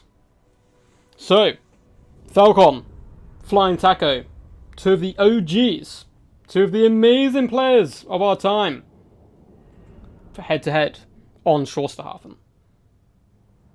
Should be good fun. Keep Duck happy during these trying times. Give the stream a like. Thank you so much, Geese Howard. It is going to be weird times. No, I won't be streaming tomorrow. I won't be. I really want to be streaming tomorrow. I've got to have like a little operation on my foot during the day, so that's like midday-ish, and then I'll be probably chilling for the rest of the day, realistically. But I may do an early stream Wednesday, as I'm busy in the afternoon. Might be able to fit in a bit of an early King of the Hill or something, and I'll probably be streaming Thursday as well. So Wednesday, Thursday will be streams. So if you like and subscribe, you'll keep up to date with those. So as long as our internet behaves itself, and I don't have to go beat up my internet box, it looks like it's going to be... Oh, well, of course it's the same builds, and you've seen these builds before, but I'll go over them just in case people have joined in late. This is a one-build Battle Royale tournament. You build a build, and you have to stick to that build for the entirety of the tournament. And Falcon, coming in classic Falcon style, has 4 Shadow Warriors, a nice front line, a mixture of Spearmen and White Lions. We have some Illyrian Reavers, so not that much mass, to be honest, to pin in enemies once they do hit those Shadow Warriors. We have an Archmage of Metal in the sky, going full metal mode with Final Transmutation, and a Frostheart Phoenix, just to win the hearts of the people. Look at this beautiful little Phoenix. Let's give him a little ear scratch. Just a little ear scratch to keep him happy. I don't know what Phoenix is like, if they like ear scratches or not, but I'm going to assume so. As for Taco, we have double Pterodons in the sky, a couple of Chameleon Stalkers, a wide line of red-crested Skinks and Skinkies, double Feral Cold Ones, a couple of Skink Skirmishers, as well as Lord Mazdamundi on Zlak. Look at him waggle his tail in joy at the idea there could be carnage, and we'll give him a little belly rub to start the day. Now this is going to be a pretty wild battle, because the Shadow Warriors need to take down, maybe not necessarily the Quattro can kind of be dealt with by the double flies of the High Elves, but those Shadow Warriors are really going to be needed to drag down Lord Mazdamundi, because there's not much else which can do it, unfortunately, and that's a lot of HP to grind through, particularly because of the Sunburst standard does give Lord Mazdamundi a bit of resistance to missile pressure. It has actually been nerfed a little bit, so it doesn't give as much as it once did, but it still gives you a bit. This is a really good play by Falcon, but could be punished if a net of Amantok comes in, though most flying units do tend to be able to get back up into the sky, at least if not, they're not completely surrounded and engaged in combat. Yes, good luck on the op. Thank you. It's a really simple one. Like I've had 2 already this year on my left foot, and I got to have 2 again on my right, but they're doing them in one go, so it's nothing to worry about. Don't worry. I will be a fine duck. I'll just be hobbling for a month or 2. The red-crested Skinks do engage with the White Lions there. That's going to go very well, you'd assume, for the White Lions. But there is more Skinks on approach, as well as the daunting figure of Lord Mazdamundi. Now, you may be wondering, if you're kind of not as well-versed in the art of war as Falcon, why on earth did he just shoot Feral Cold Ones with Shadow Warriors? Surely that's not cost-effective. Well, he's taken out the mobility of the Lizardmen to secure, if I get my words out there, that the Shadow Warriors and their safety, and ensure that they can get all their ammunition out by fighting the enemy from afar. Lovely Ruination goes down, though it doesn't go in the best direction. It still just decimates some Shadow Warriors as well as Spearmen. Looks like Lord Mazdamundi is now engaged in heroic combat with the Archmage of Metal. We do get a fat upgraded Final Transmutation going down, catching Lord Mazdamundi, catching the Quartal, as well as all of these beloved Skinkies. Frostheart Phoenix, though, is getting feasted upon by the giant duck, the beast of 1,000 ducks, swooping up and down, gobbling up the Frostheart Phoenix, who needs to get out of here, fall back, and regain its composure. We do see a nice banishment come down. Falcon is coming in with the dodge, but he is still unfortunately going to get clipped at least a bit, but not taking too much damage before the banishment does swirl its vortexly powers wide of the enemy. Feral Cold Ones though, the second unit, has managed to engage with the Shadow Warriors, but that's just what the Alien Reavers were waiting for, and they've now punched in to pin back the Lizardmen forces. We do see another Avatar come down, only on the one unit of Shadow Warriors though. This is probably going to be followed up by a Chain Lightning or a Orion's Thunderbolt, that would at least be my guessing. And the Chameleon Stalkers have now pushed in the back, doing some good damage to the Shadow Warriors. They're a really good counter to them actually throughout, and it does seem like the Pterodons were sneaking to come in to dish out the pain to those Shadow Warriors, but they were forced wide by the Archmage of Metal. Really good micro so far by both players. Bounce power is in favour of the Dino Boys, as the White Lions do get forced back by the cohort of Sotek, and the ground game is slowly starting to be won by the Lizardmen. You can see these White Lions were pinned in place by the Clever Gels, as well as the Saurus Warriors. Poor White Lions getting ripped and torn to pieces from both the front and the back. Shadow Warriors do have a big problem here, and that is the code of Sotek. They're unbreakable, so they're just going to keep coming time and time again, though they do get a nice volley on them there, starting to drag them down. The Archmage of Metal and the Frostheart Phoenix are both being used really well here to try to keep the Shadow Warriors alive, but what do you do when your opponent is so desperately trying to keep these forces alive? You decimate the rest of their build, and that's just what's happened. Up in the sky, the Archmage is indeed dueling some Pterodon riders, but there is Skink Skirmisher support, as well as the Coatl, who is actually struggling to get up into the skies because it's currently underneath them. Look at him go, he's like, oh my god, what's going on, what's going on? They're on my head. It's like one of those cats where you throw, like, cheese at them. And it looks like he's actually struggling to get into the sky, which is really bad news for him, so instead, he lunges down into the Illyrian Reavers. We are going to get a really bizarre Orion's Thunderbolt trying to hit one of these single entities. Is it going to work? I mean, I think it doesn't do any damage there, unfortunately. Lord Mastermindy, being on the foot, isn't going to be able to support the Coatl there. A lovely Net of Amator goes down, and look who it is, once more, the Feral Cold Ones. They were punished early on, but they're coming back in with a vengeance, looking to really slam the Shadow Warriors from behind and break the unit. But once again, much like in his quarter-final game, Falcon has wrestled control of the battlefield and actually started to claw his way back in after some really early damage. But the big problem is it too little too late, because so many of the Shadow Warriors are low on ammunition at this point, and Lord Mazdamundi is a thick boy. He is huge, and he's going to pop a cold-blooded on himself, and he actually cancels a Ruination, which Falcon dodged, and Falcon's going to have to re-dodge it. He does get out of the way. Is he going to be fortuitous? It looks like he doesn't take too much damage there, but a Banishment is going to follow up that punch as well with Skink Skirmisher support. It is looking really bleak right now for the forces of the High Elves and the mighty Falcon, but Flying Taco does soar high in the skies and do some good work, catching these Shadow Warriors as a Banishment to the front, a Chain Line into the back. There is simply no direction you can flee.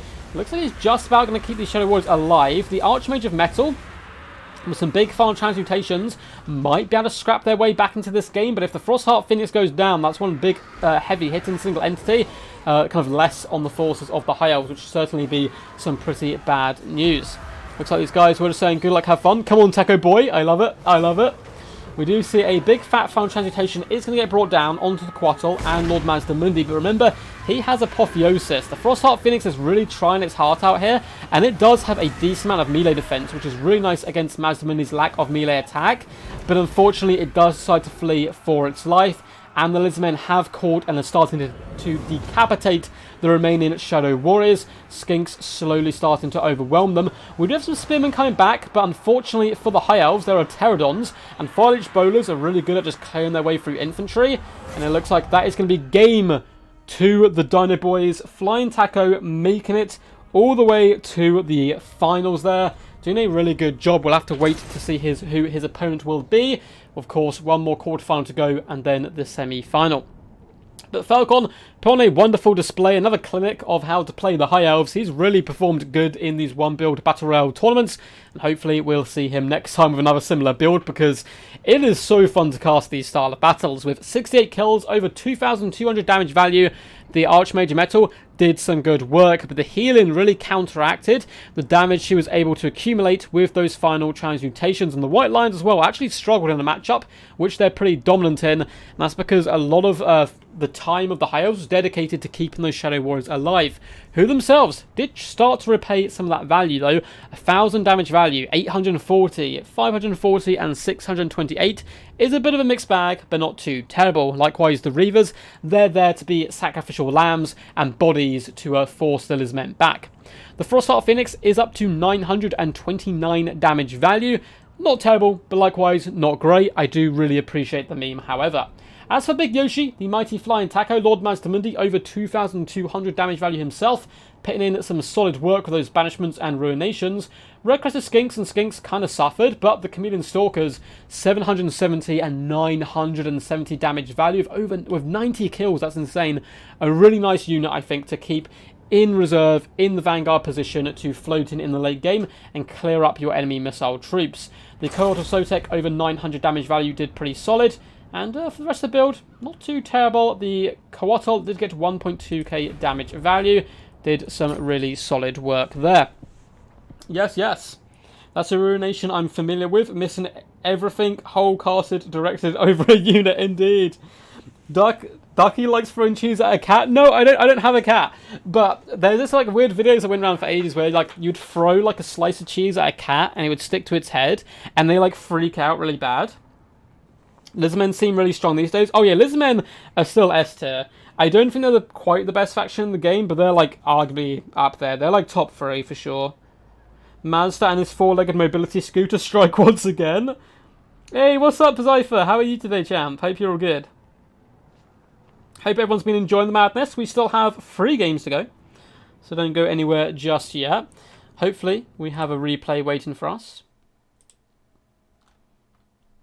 from either Dactyl or J Phoenix once they see the message. It looks like their game has indeed finished, which is good news. Let's just double check. Yeah, their game has indeed finished.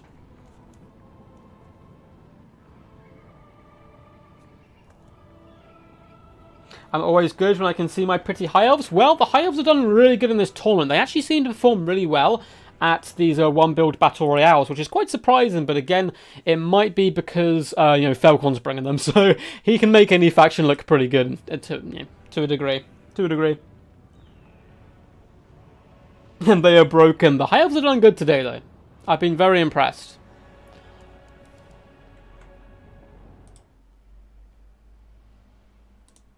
Come on, I'm just going to message Phoenix now.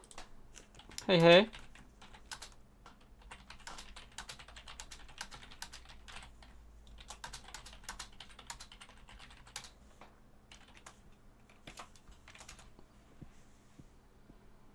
Cool. And we'll wait for the replay from them. Yeah, it's hard to make a tier list right now. Like, I think Britonia, like, very, very good. Like, and I think they're a lot better than we even realise. Because, you know, people are saying, like, you know, cavalry's worse. Which I would agree to point it is worse. I don't agree with the rhetoric that it's useless, and if you bring cavalry, you lose the battle. But, you know, cavalry is in a worse state than it was before, and Britonia's still dominating tournaments. Victor says, High Elves showcased a lot recently, and I love it. Yeah, I've been enjoying a lot of High Elf play, actually. A lot of people seem to be really rallying behind them and putting on a good display of them. So, I've been doing a lot of videos on High Elves. Been having a lot of fun with them as well. I think we even casted some of your games, Victor, as I know you are Mr. Tufel, if I'm not mistaken.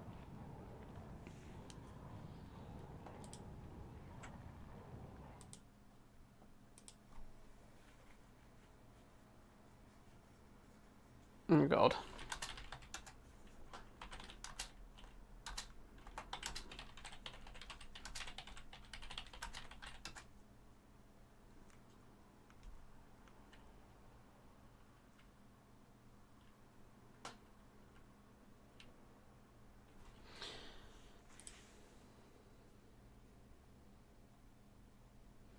Cool. Well, it looks like there was some problems in the game. So, hopefully they finished, and we have... Thank you. Okay, so that, by the way, you might want to avoid this map in the future. Yeah, it looks like the guys didn't like the map. That's fine. I've used it alone in tournaments, and not had any problems before. Personally, I think it's relatively well balanced. But we will look at the replay nonetheless. And get into this last of the quarterfinals before moving on to the semis. So, just need to put it into the game, guys. So, bear with me 2 seconds. Beep, beep, beep, beep. Bam. So, it should be up.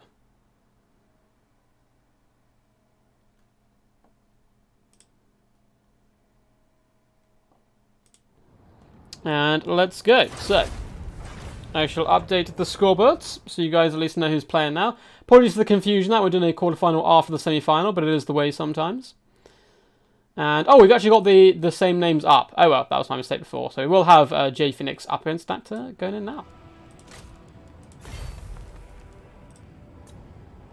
And it will be Nagarife versus the Vampire Count. So I think we did see the builds. That's kind of as far as we got right. So now that you've seen your builds, who's your money on?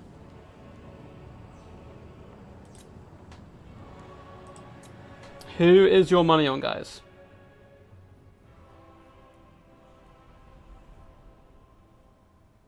Beastmen, it's very scary post-patch, Geese Howard. Like, very scary. They are like... Yeah, we'll have to wait to see how, like, a hotfix comes in. And see how it goes from there. And we'll, like, work away from there. So we have already gone over the builds, so we'll very briefly catch up with them, just in case your guys have forgotten or joined a little bit late.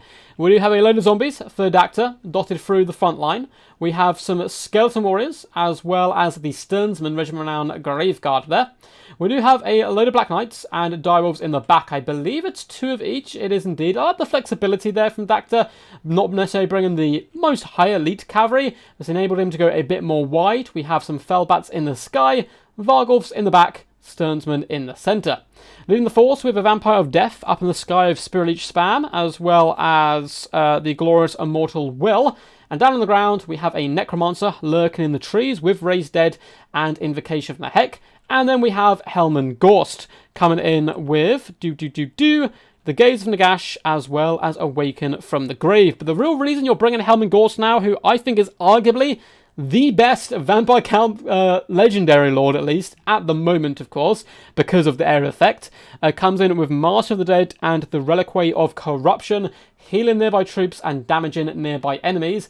Very powerful because the area of effects are actually far bigger than they should be at the moment. For J Phoenix, she has brought the Nagarife forces themselves. We have a load of Shadow Warriors, including Shadow Walkers in the front line. So once again, a thematic Nagarife build. Nagarife build seems to be really good in these one-build Battle Royales. We do have a couple of Liam Reavers on the left-hand side to protect them, as well as some more hard-hitting Dragon Princes. We have Rangers and White Lions dotted throughout the main battle line. And up in the skies, we have an Archmage of Life coming in with Earthblood, as well as... I've completely forgotten what the spell's called now. The Dwellers Below. There we go. Dwellers Below are going to be pretty key here if they do bunch up the Vampire Counts, but to be honest, this isn't a bunch up Vampire Count build. It's very wide with single entities to hit the enemy quite heavily as much as possible. You can see, of course, the Vampire of Death simply going to bait out ammunition, float back and forth, which is, of course, what it wants to do as the remainder of the Vampire Count forces slowly bumble forward towards the main battle line. And this is exactly what top-tier players like to do. You take a flying caster, or even a foot one, for example, or hero or lord, and you just bounce up and down, wasting your opponent's ammunition. And Shadow Warriors, they have a decent amount of ammo, but it's not crazy high. And then you can see they've come down to 19 ammo now, and that's really going to count quite a lot, because the Vargulfs can, of course, bring the pain quite badly. Zombies slowly moving forward, and we'll wait for the main engagement to get underway. The High Elves do fall back slightly, pushing forward with some Rangers, looking to find the best way and best route to get the Shadow Warriors and Shadow Walkers to shoot into the enemy where possible. Direwolves going to float out to the right-hand side alongside the Black Knights. Left-hand side, they're going to move up quite aggressively as well. And the High Elves looking to try to take the high ground where possible. Shadow Warriors do lose a few shots at the Direwolves. They simply beat backwards, avoiding the enemy ammunition, whilst pushing forward with their zombies. And in the sky, you can see the Archmage of Life is going to start hunting down the Vampire of Death, who is maybe even wanting to turn and engage this with a Spirit Leech support, can actually do some pretty decent damage. So, of course, the Archmage will be able to heal herself up, but takes a big hit there as the Shadow Warriors do completely miss their shots. The Archmage is going to fall back on the far side. Shadow Warriors are going to be able to dish out some pretty big hurt to the Feldbats. But again, this is just good news for Dacta. Any ammunition that can be used up by the Shadow Warriors into such units is a win for the Vampire counts, because the ammunition is far more vital there. Looks like the High Elves are going to continue to fall back where possible. It looks like they're not really wanting to take this main fight, as the Vampire counts do slowly make their way up the hill. High Elves might want to turn and fight this on the high ground if possible, but it looks like instead they're going to be moving backwards and once again trying to hunt down the Vampire of Death, which is a little bit risky. With Shadow Warrior support, of course, can do some good work, particularly the healing of the Archmage, but the Vampire of Death does pop a Mortal Will and decide to fall back. Alien Reavers are being used in deep reserve here, and the Shadow Walker's really struggling to find any good targets and is getting shoved into the corner of the map here, and that's certainly what the Vampire counts would like, as some more Shadow Warriors do start to pop forward on this right-hand side before falling back once more. The Vampire of Death is simply going to fly away. Fellbats also move backwards there as the cavalry starts once again to get into position on the wings. The High Elves will have to start attacking soon. It looks like Shadow Warriors are popping a few shots, but if they allow this to continue, they really are going to get cramped right into the back here, which is not what they want whatsoever, because then there's no way they can use their added mobility to keep going. Zombies are going to continue to move forward, again, slowly, ponderously, trapping the High Elf forces. Fellbats flying high in the sky are going to be ever staying relatively close to the Vampire of Death, just in case the Archmage of Life does go in for a hit-and-run assassination attempt, although not so sure how well it will go for them. Ilium Reavers looking to do a bit of cycle charging into the front line onto the zombies, who of course have no nearby support, but zombies are born to die, and if they can bog down some of the Reavers and drag them to pieces, I'm sure Dacta won't mind whatsoever.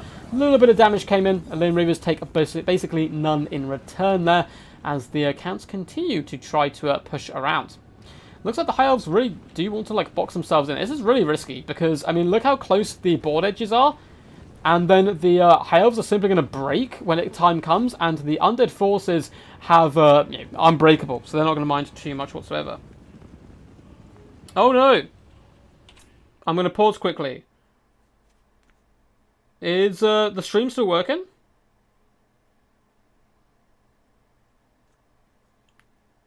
Is the stream still working? Someone said something about the stream not working. Can hear your YouTube feed seems fine. You might be quite far behind on the video, Arid. Hopefully. Retreating seems like a mistake. Oh, for sure. Now, I don't know. This seems like a really bad move, I think. Just retreating like this. They needed to push forward and fan out. It's a relatively, quite wide map, at least width-wise. And then, take the fight to the Vampire counts, because otherwise you let them pick the destination. But you never know. I mean, the High Elves might be able to come back for this. They still have so many heavy hitters and almost all the ammunition left on their archers. And if they can pick apart the Varghulfs, I mean, the infantry for the Vampire counts is really lacking. It's only zombies and Graveguard. Well, some Graveguard are quite good, but, I mean, there's the Sternsmen. But apart from that, it's not that much.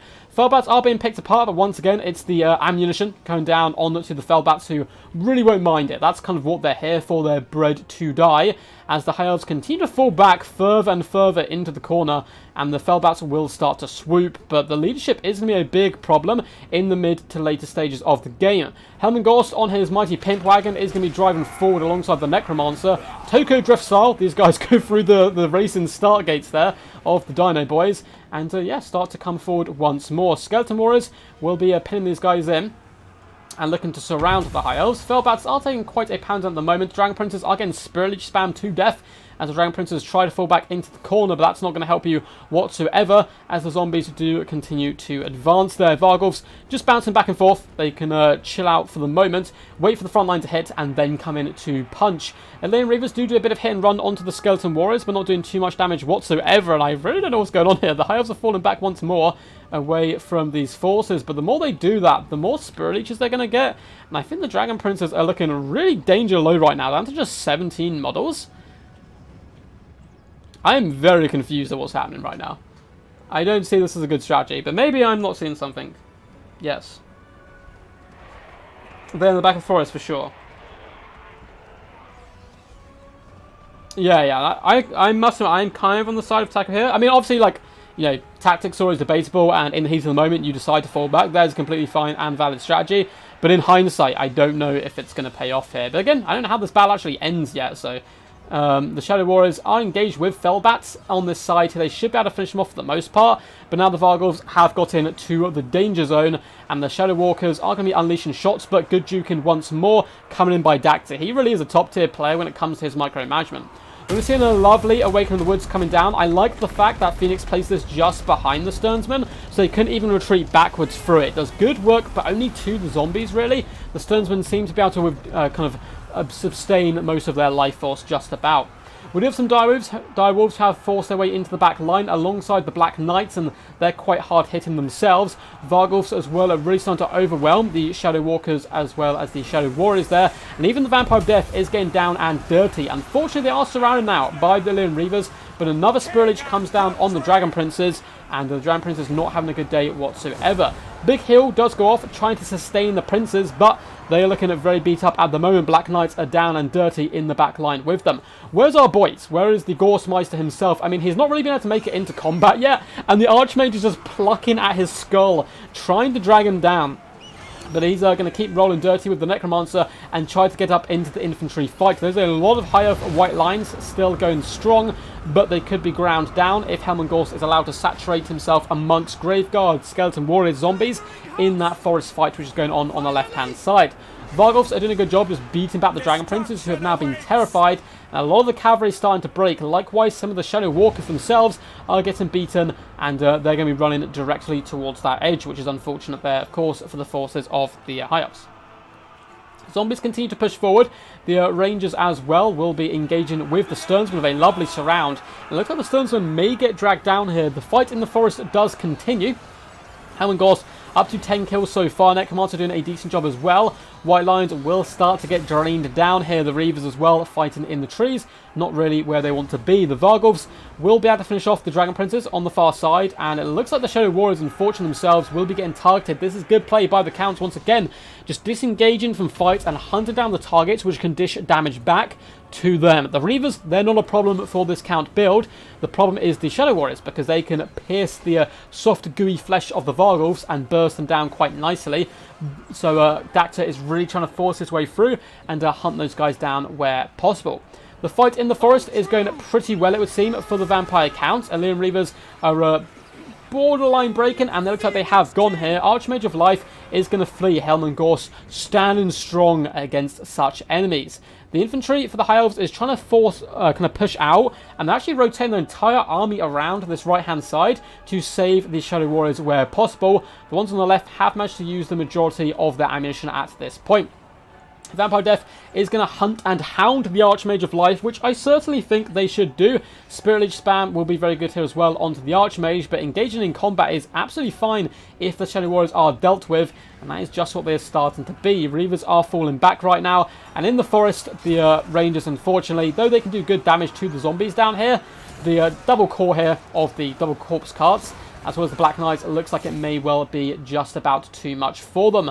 Balance power currently is in favour of the Vampire Counts, but they've run out of a lot of their chaff. They really only have the single entities left, with more zombies getting pulled apart, as the High Elves do decide to fall back into the middle once more. Shadow Warriors are trying to regain their composure here and get ready to loose some arrows once more into the enemy. Now, a big problem here for the High Elves is going to be keeping the Archmage alive when the Vampire of Death is so healthy right now, and the ground isn't really a safe zone. So normally, if you are kind of outclassed in the sky, you fall back, you pick an engagement on the ground where your troops can support, but the Vargulfs are so swift and going to be very good at hopping on her every time she does indeed land.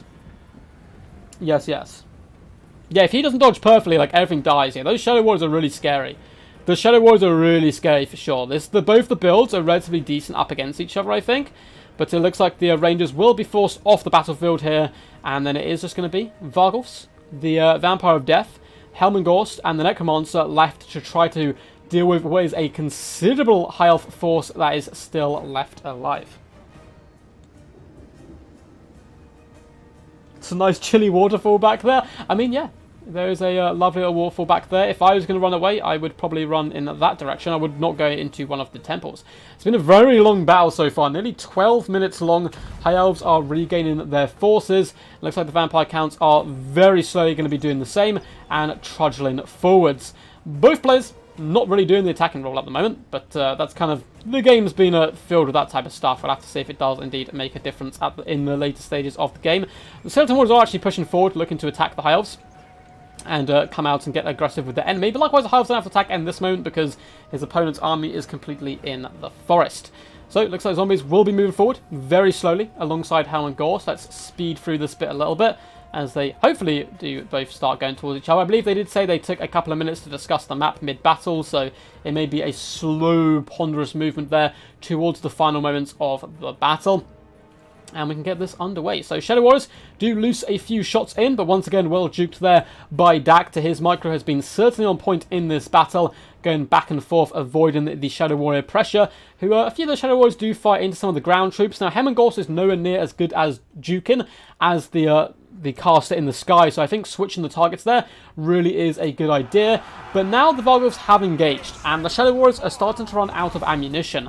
If the Varghulfs can protect Helmengorst and the Necromancer, a lot of this infantry can certainly be dragged down by the Gorseman himself, and it looks like that's what exactly Jay Phoenix knows. She understands I need to kill Gorst and is diving down with the Archmage. The problem is both the Varghulfs are so healthy in the later stages of the game, they can force back and counter-punch the Archmage every time she comes into the action. We do get a lovely little Earthblood come down, but the Necromancer on the far side will be doing the Undeadly Lord's work, dragging its way through the infantry. Helmengorst just about clinging on for dear life at the moment. We do have some cavalry, the Ilian Reavers and White Lions return to the battlefield to try to pin in some of these units and overwhelm them. Necromancer's doing some good work though, really dragging down the Rangers.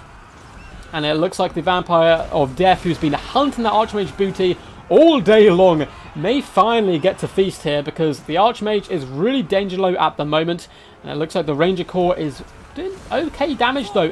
One of the is that the zombies? The zombies just got eviscerated, and now there is no support for the Necromancer on this far side. Archmage unfortunately is terror routed, and that is going to be a Pyrrhic victory. That was a wild game. I honestly don't see a problem with the map there. Like, I'm not gonna lie, I know you guys, neither of you guys like the map, and that is absolutely fine. I mean, the map does have a lot of trees and hills. It is balanced on the fact both deployment zones are exactly the same. I honestly think the problem was falling back into the corner. It really made it heavily into the vampire count favour, but still, nonetheless, it was a really good game and a very Pyrrhic victory. There was basically nothing left for Dacta. Look at all of his troops that are just dead. But of course, they can be resurrected once more. The good news for Dacta, though, he had all his heavy hitters left. The Varghulf, 1.1k damage value, 1k damage value on this unit as well. Direwolves did harass the enemy backline relatively successfully. I mean, one unit got eviscerated, but the other one, 400 damage value, forcing back Shadow Warriors and Shadow Walkers. Fellbats, as well as the Black Knights, did a similar job, though it was relatively well dealt with by Jay Phoenix. But that Vampire of Death in the sky, my oh my, 2,159 damage value, well-placed Spirit Leeches, and also hunting down that Archmage into the later stages of the game. Helmengorst, just shy of 2k damage value and basically full health into the later stages of the game. I'm telling you guys, in the current format, in the current build, Helmengorst is actually very, very powerful. Jay Phoenix, I love to see yet another Nagarath-inspired build. The Archmage of Life coming in with 1.1k damage value, but unfortunately wasn't quite able to sink those claws into the rotten flesh of Helmengorst and finish him for good. Ranger's got a lot of kills across the board, some decent value as well in the mid-600s, and the infantry did okay across the board. White Lions, 118, 169, and 83 kills. Shadow Warriors, though, still got decent damage value, 900, 567, 420. The Shadow Walkers faring far worse, although one still got 1,000 damage value. But due to the good kind of micromanagement of those single entities by Dacta, he avoided what would have been an inevitable defeat. I actually think the High Elf build is pretty good at destroying this if you have, like, I mean, it's really hard to pull off, but it is certainly possible because the Varghulfs, as well as the characters, are countered quite heavily by the range core. The cavalry, unfortunately, did get kind of dealt with by the not Necromancer, the, where are you hiding? The Vampire of Death, as well as the Varghulfs in the later stages of the game. But well played nonetheless. Dacta shall be moving on to the semi-final. And we'll be moving forward. For Kite, you legit cannot avoid a corner camp. Oh, no, I mean, you could have pushed forward and then kited backwards, I suppose.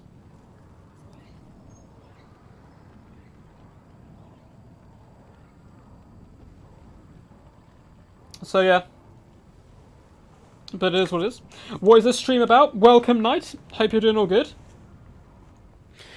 This is a one-build Battle Royale tournament. So the guys come in, they build an army, and they have to stick with that army for the duration of the entire tournament.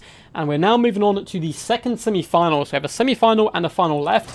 It is going to be Dacta, I believe, up against... Let me double check. Is it for Poland? I feel like it's for Poland.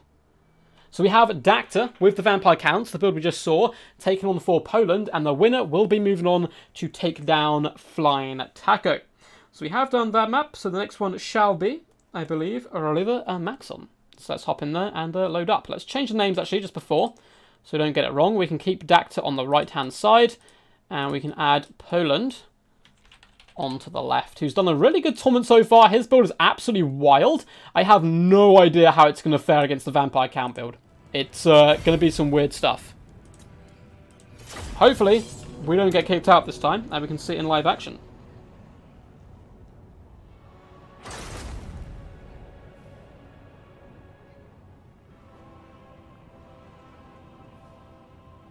Yes, yes.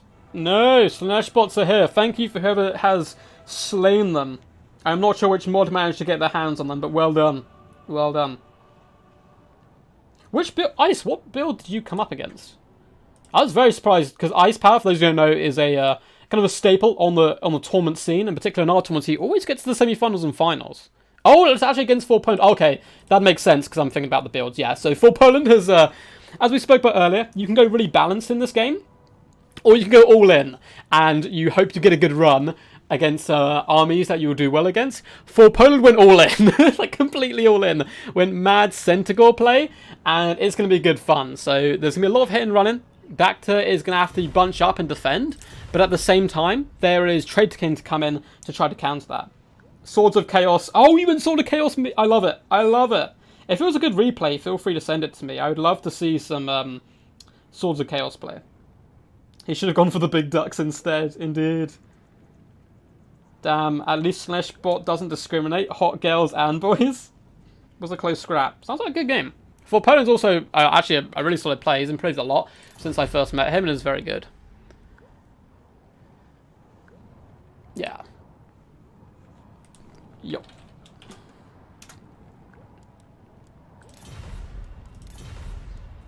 It's very, yes. River Maxon is the map. And we're loading in. Good to go. Webcams, chat.com, big ducks on live. Oh, we could do like we can do like a duck webcam thing. Oh, so much potential. We already have gore, says Papery. We don't need no hot girls and boys. It's not the size of your duck, but how much it wiggles its tail. Oh my god, this is going to get out of hand. I hope you guys are enjoying the stream, by the way. I know we've had some internet problems and stuff throughout, but once we've been into the games, it's run relatively smoothly, and we've had some pretty damn epic showdowns so far, so I hope you guys have been enjoying. If you have, consider leaving a thumbs up, consider subscribing, all that good standardy stuff.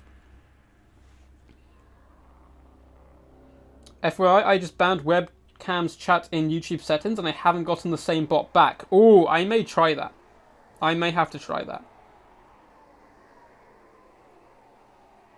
We no need to see you ducks. Hey, you always need to see ducks. So we've just seen this Vampire Count build, but for whatever reason, if you don't know, we'll go over it very briefly. We have Skeleton Warriors with the Stearnsmen, a bucket ton of zombies, a load of Fellbats, Direwolves, double Black Knights, 2 Vargulfs.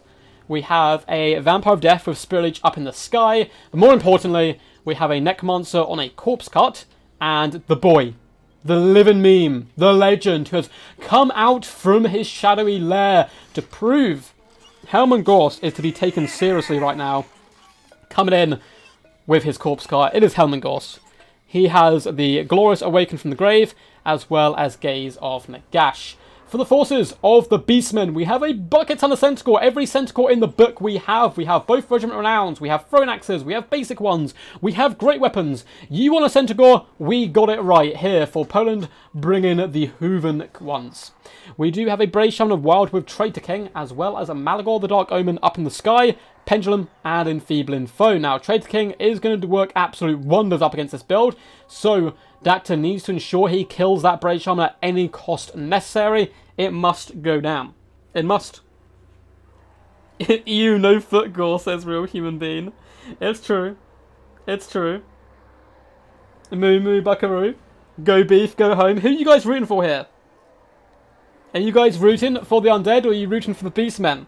Let me hear your greatest ghost war scream or your loudest moo, and we will determine who chat has chosen as their champion. Now, the winner of this will go on to face the Lizardmen, Flying Tacos Lizardmen, nonetheless. So it looks like a big old gaze is going to go down, and it is going to catch with every single shot onto the Brave Shaman of Wild there, doing some pretty massive damage.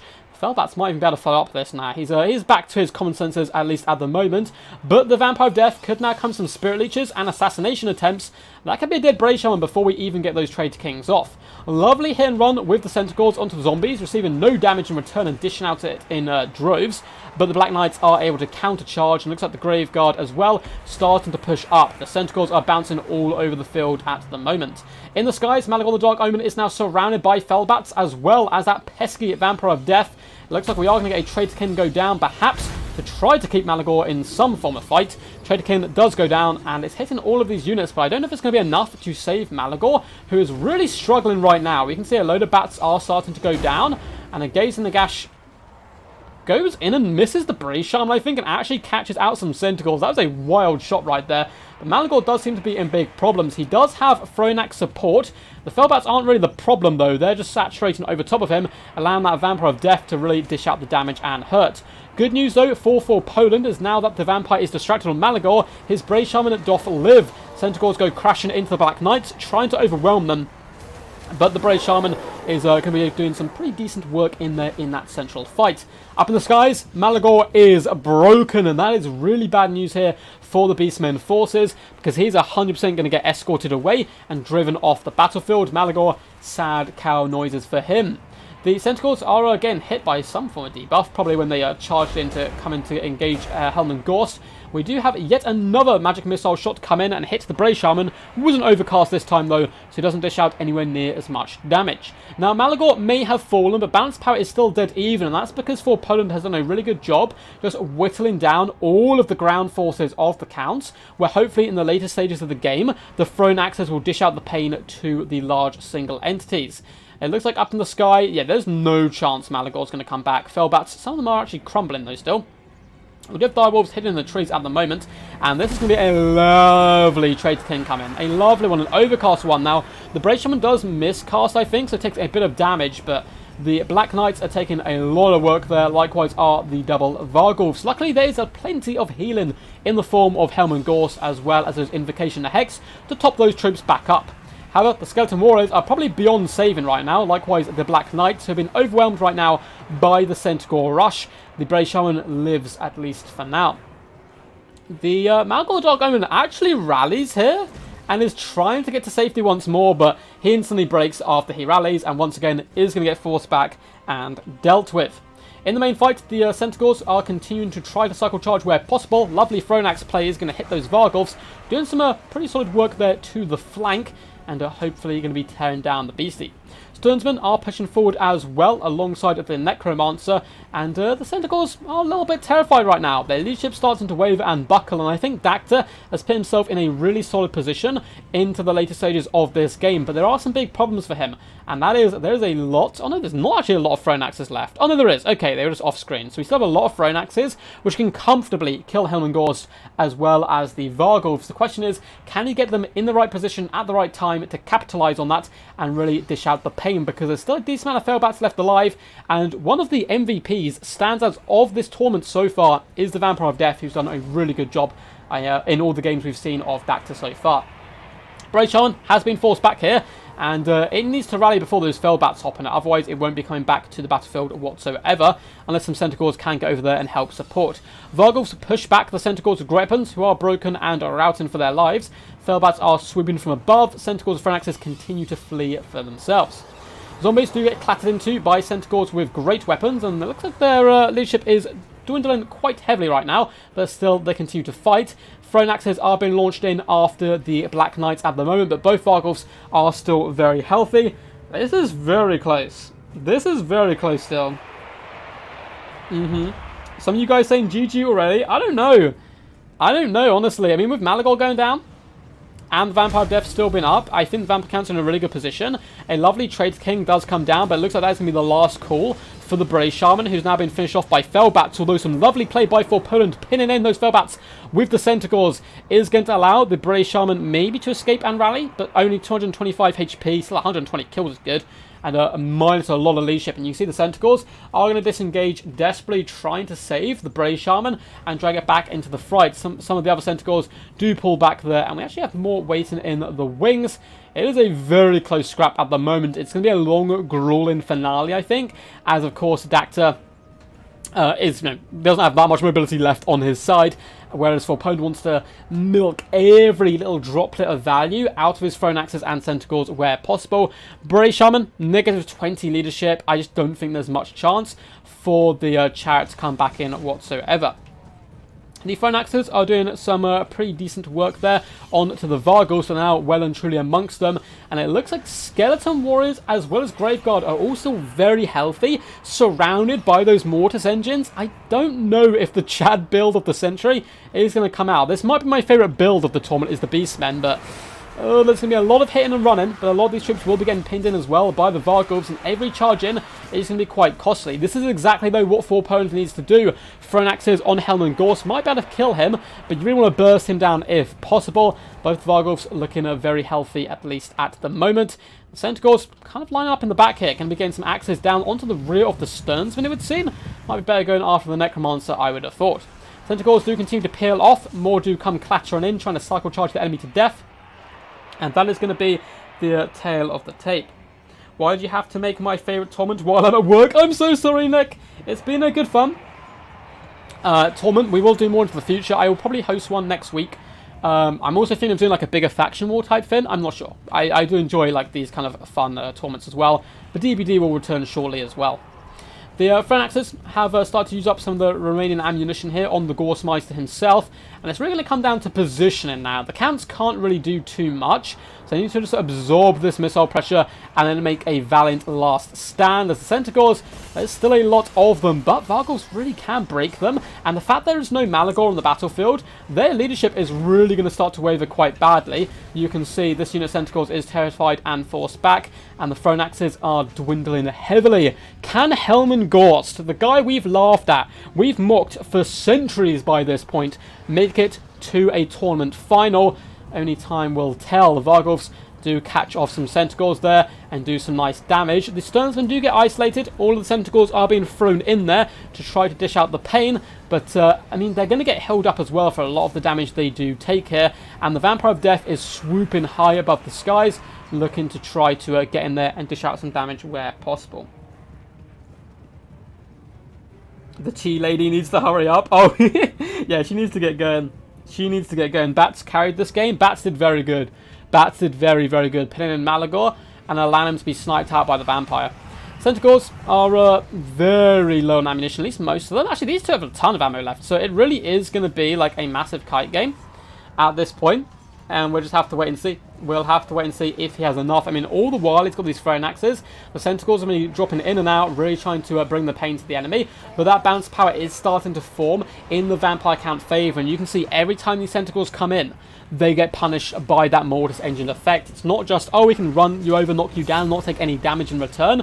No, every charge in is going to result in damage to the Centaurs, and quite significant damage at that, as the walking blob of undead flesh and evil incarnate is going to hunt down at the Centaurs. They come in with a charge once more, trying to dish out the pain to Helman Gorst, but you can see that drain effect goes down on all of them, and the lovely healing is catching all the Vampire Counts at the moment. Centaurs and Thrown Axes are going to need to get forced back once more, and the Beastmen I am hating the internet right now so much. It's like dropped out for like a second and then come back in, and I have no idea why. I'm going to find whoever my internet provider is and brutally attack them. In like full aggressive duck fashion as well. It's like really messed up the stream. It's very frustrating. It's been such a good stream apart from that as well. So we're just going to let them finish the battle, and then we're hopping to the finals, because I think it was pretty much... We kind of saw what was going to happen there in the end. Like, I don't think there's any way that for Poland manages to win that one. No, there's no cable broken. Because this has happened before, like months and months and months ago, like a year ago or something, and it was just our internet connector, our internet provider being arse.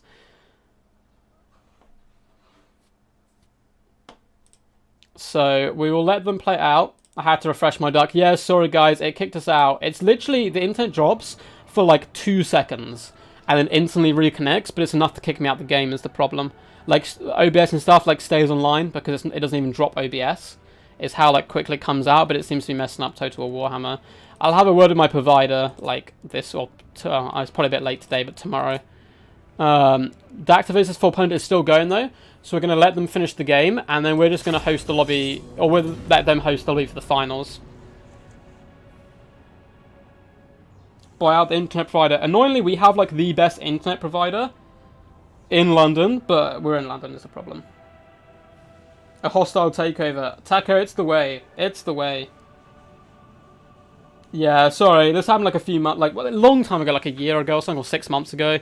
It's happened a couple of times when I've streamed, and it's very frustrating. So I'm going to get on to them about it and complain, unless they give me a load of money. Yeah, the Chaos Gods may be annoyed that the bats just beat up Malagor. I agree. Damn, Skaven. Well, it is going to be Flying Taco. I mean, I would be very surprised if Orpo manages to win that one. If he does win it, we can look at the replay and just fast forward to the very end. But if not, we'll just go for the finals. No, Duck, no worries, be happy. I'm trying, man. It's so annoying.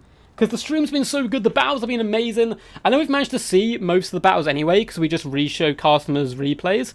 But it does kind of mess up the flow of the stream a little bit, which I don't like doing, obviously. Yes, there is a grudge. There is a mighty grudge, Brindle indeed, against the internet.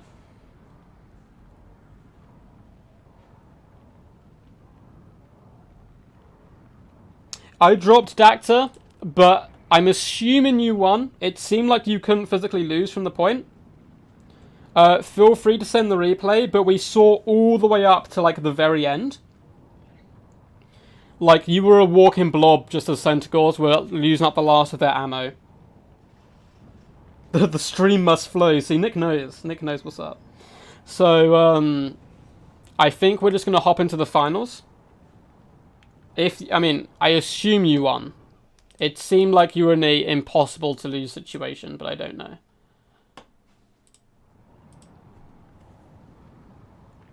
Yeah. Carrier ducks are quicker than the net. It's true. Yeah, no, London, like, though it can be a bit annoying, does have better internet than most places, I guess. Yeah. Well played, Tim, though. For Poland was an absolute champ.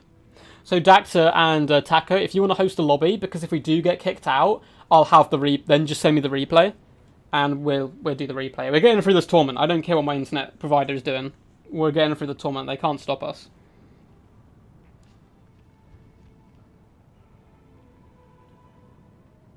Man, his build was awesome. He outplayed you reckon, but you managed to win because of Ghost? Yeah, that shotgun was nice, man. The Ghost memes eternal, not even a full Milky Moo army can beat him. Those are some great games. Oh god, we have Duck's internet provider and Dacta as 2 lobbies. I'm gonna go for my internet provider. Oh no, invalid password. Maybe I'm not. Maybe that's just my provider just toying with me. Let's join Dacta's. Okay, Big Yoshi is here. And the map is going to be Oakenhammer, I believe. Oh no, this lobby seems to be bugged as well. Yeah, for Poland's have been really talented the last few months. Okay, let's go back and try and join the other one. That lobby seems to be bugged. Oh no, have I cut out again? Hopefully not.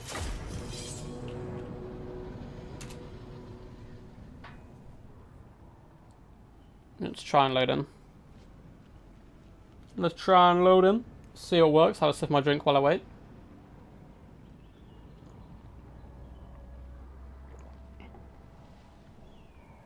Second time I face him in the semis in 2 days. Yeah, no, for Poland's very good. Oh, okay, looks like they've remade the lobby. Just going to hit my light on quickly.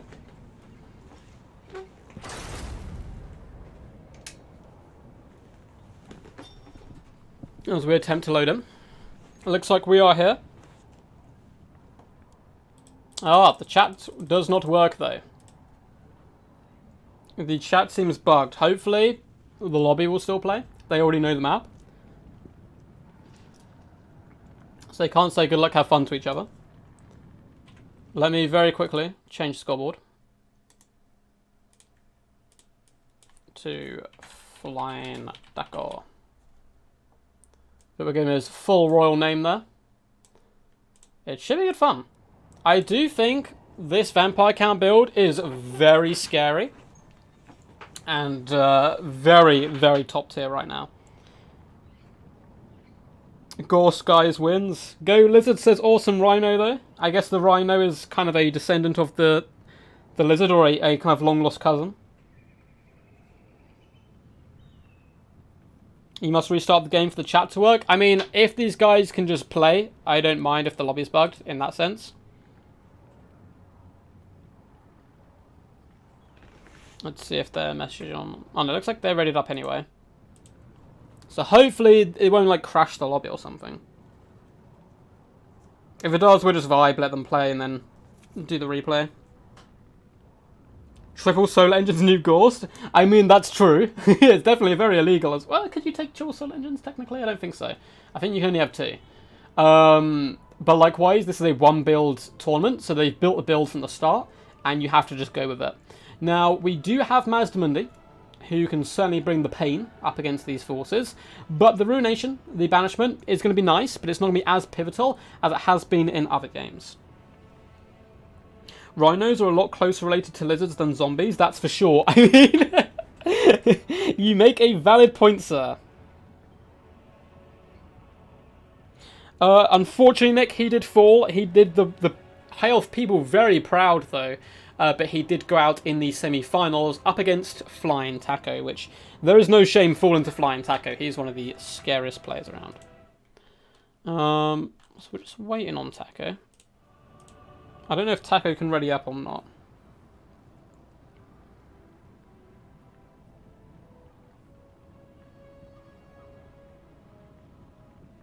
He got eaten by Taco's Flying Duck. It's kind of true. The Quattl came in and did work. Last game, I actually won based off opponent having meme build. Yeah, I mean, honestly, he did really well for Poland with the build he had. And he did, like, to be honest, quite outstanding. And yeah, I think he did play really well. Good hit and run as well. Kind of managed to pick you apart. Obviously, losing Malagor early on was a big loss for him as well. So that was obviously, you know, don't kind of shame yourself too much, Dacto. You did really good as well to assassinate the enemy leadership and like get it off the field as quickly as possible, and then just dominate from there onwards in a big old rotten fist that kind of wandered around and just punched whoever attacked it. I've seen Centaur Rush, funnily enough, actually do really good in other tournaments as well. I believe Palpatine used to bring it back in the day. That's before they had all the new toys as well. So we're in the game. Fingers crossed we survive the test of time this time, and it actually lets us play out the game, hopefully. And for the forces of the counts, you've seen them 3 games in a row now, so we're not really going to go over them too much. A load of zombies, 2 skeleton warriors, Graveguard, Helm and Gorst, Necromancer, double Vargulf, double Blood Knights, and double Direwolves. We also have some Fellbats in the sky. We haven't seen Taco's build for a little while, so we'll delve into it in a bit more detail. Plus, let's not kid ourselves. It's the Lizardmen. We love to look at the Lizardmen up close because they are by far the coolest looking unit or army in the game. And that's actually a fact. That's not even a biased opinion. It was foretold in the Great Old One's plan that it would be so, and it has come to fruition. We have Saurus Warriors, we have Skinkies, we have Red-Crested Skinkies, we have Chameleon Stalkers, we have Lord Mazdamundi, we have Skink Skirmishers, Double Feral Cold Ones, who are going to be pretty useless, unfortunately, up against the opponent's build. The Quattle in the skies is going to be key here. If they can protect the Pterodons with Foliage Bowlers, which is quite hard because there's a lot of Fellbats as well as a Death Caster in the sky, those Foliage Bowlers will kill all this infantry. Like, they'll do so much damage. They'll slaughter the Sternsmen with their fire weakness, as the Foliage Bowlers have explosive fire damage. And, I mean, the infantry is not really the problem, though. It really is the single entities of the counts, which are going to be the struggle for the Dino forces. But who's your money on? Do you guys want the Lizardmen? Do you guys want Helm and Gorse to be victorious today? For every like, we have Flying Tackle do a hiccup, so get clicking. Black Knights got upgraded to Blood Knights. No, these should be Black Knights, yeah? Yeah, it's just Black Knights, man. Oh, you gave me a heart attack there. I thought you meant, like, he'd upgraded them. I'm like, no, he's been doing that the whole tournament. Gorse is the new girl. Oh my god, that sounds like a Netflix TV show. Pterodon Riders get hit by a Spirit Leech, which is honestly worth it at this point. Likewise is the Apotheosis to try to keep them nice and topped up. Now, fighting in the sky is going to be really rough for the Pterodons, but they can fall back here to the support of the Skink Skirmishers as well as the Quattle, who is going to move over to try to save the Pterodons. However, the other unit is in a bit of a dire situation, having to flee from the might of the Fellbats, but good micromanagement coming in by Dacta, running away with his troops and getting to safety. They do take a few Foliage Bowler shots there to the face. Vampire of Death is going to be floating back and forth. And funny fact of the day, Dacta actually asked me for a meme build to give him to play in this tournament, which was Imric the Dragon Prince, fully kitted out, and he nearly picked it. He nearly picked it, but he decided instead to go Vampire Count. So how the tale could have been different. This could have been a Lizardman mirror for the finals. Oh no, Lizardman mirror. A Lizard final, though, with the giant dragon, of course, up against Lag. We did forget the start of the battle, so very quickly, give Zlak a little neck scratch there and get back to the action. Quattle's doing a good job, but unfortunately can only be in so many places at a time. It does look though like the Vampire of Death has been netted, and that Quattle can come in and do some serious punch right now. Lightning bursting forth from its mouth, ripping a new hole in the vampire's already decaying flesh.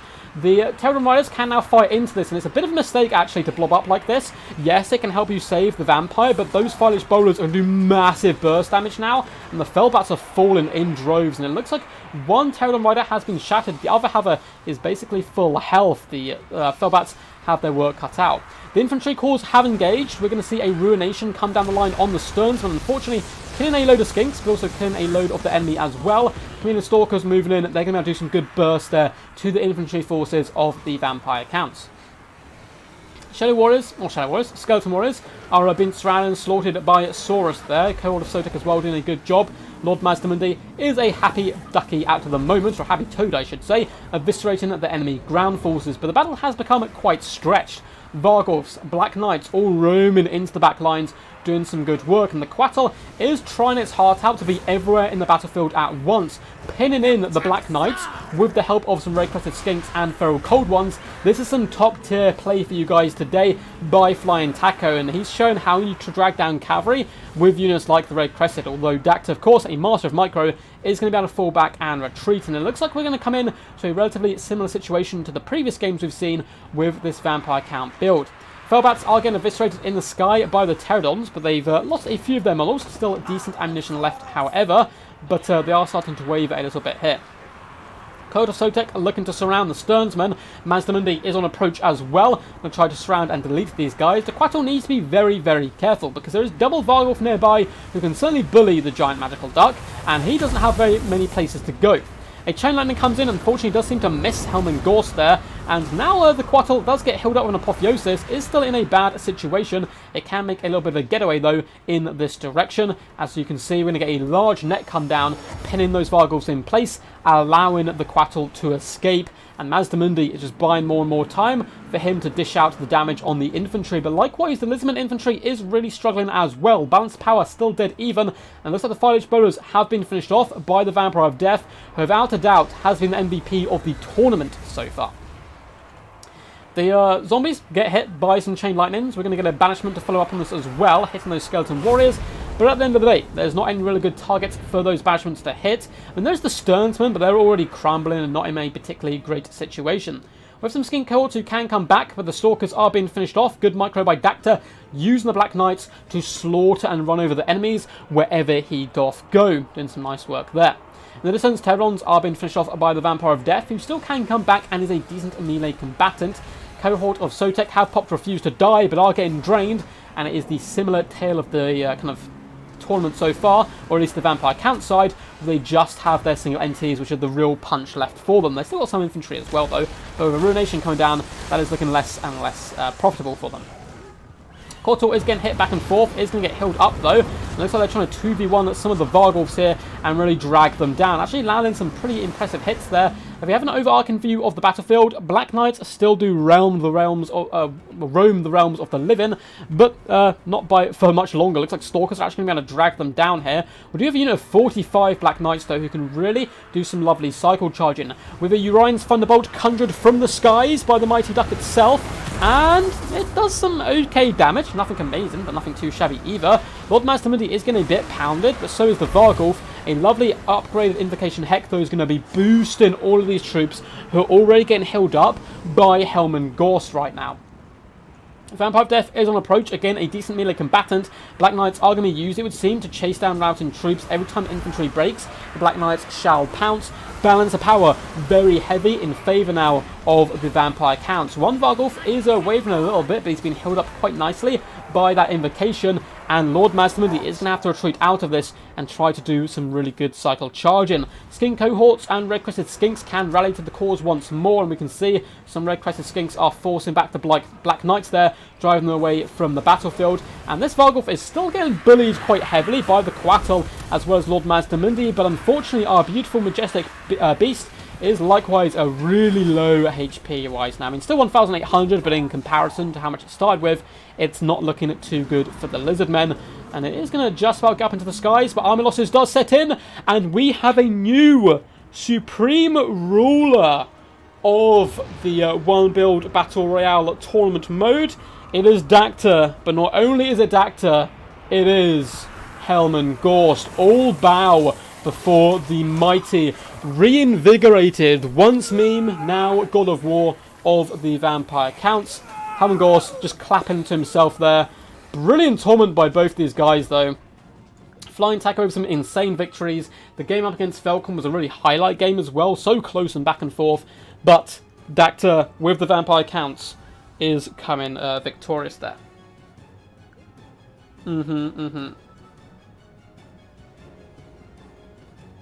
Oh no, the bots returned. Luckily they were dealt with. Well played to have dealt with them.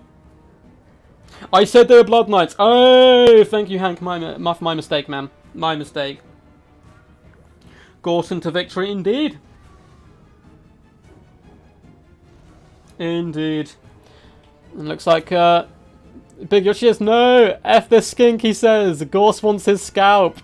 Gorst wants him. Get back here. Oh no, what's happening? Oh no! Oh no! Well, technically we don't have a victory yet. Technically we don't have a victory yet. Flying Taco is still alive and in the game. He has a cohort of Sotek, and I guarantee he's going to run away till he gets Refused to Die, and then duel Helman Gorst here. He will make it to the edge. I love it. You scaly bastard, Dacta screams. I love it. Run, skink, run. Oh my god! What? He popped Refused to Die, got shot, and still died? What? The game broken. Lizardmen victory. I'm sorry guys, we're going to have to redo that. Lizardmen for the easy claps for me there. Easy victory. Looks at all those lizards still out there, whimpers. The old ones are disappointed. Lizard, run away! That time counts one side, the 360! That was a great game. That was awesome. Well played to Dacta, man. This build's scary. This build is so scary. Helman Gorst on 999 damage of value. The Necromancer and Vampire of Death did okay. I mean, 890 on the Vampire is pretty solid here, and it took away a lot of the key elements to the Lizardman build, and hats off to this Vampire. She put in work all tournament in every game we saw, putting in a real masterclass. The Stonesman, 930 damage value, not too shabby. The Black Knights did okay as well. This unit, not getting much value, but was being very full health to the later stages of the game there. The other Black Knights formed a little bit better, 830 damage value. Felbats didn't do too much here, but again, bogging down the Pterodons is always useful, as well as the Quattle, and likewise the Direwolves didn't get to feast happily. However, the Varghulfs put in a shift, 2,000 damage value and 1,800 as well. That is some insane work there. Well played to the Takomeister himself though, 1.5k on Mazdamundi and 137 kills. Good work to you, champ. The little skinks across the board unfortunately did falter before the might of the undead horrors, however. The Feral Columns didn't do too much. The Quattle, 1.6 damage value, tried to carry, but what can a duck do against such reckless undead? GG. Awesome game, guys. Hope you enjoyed the tourney.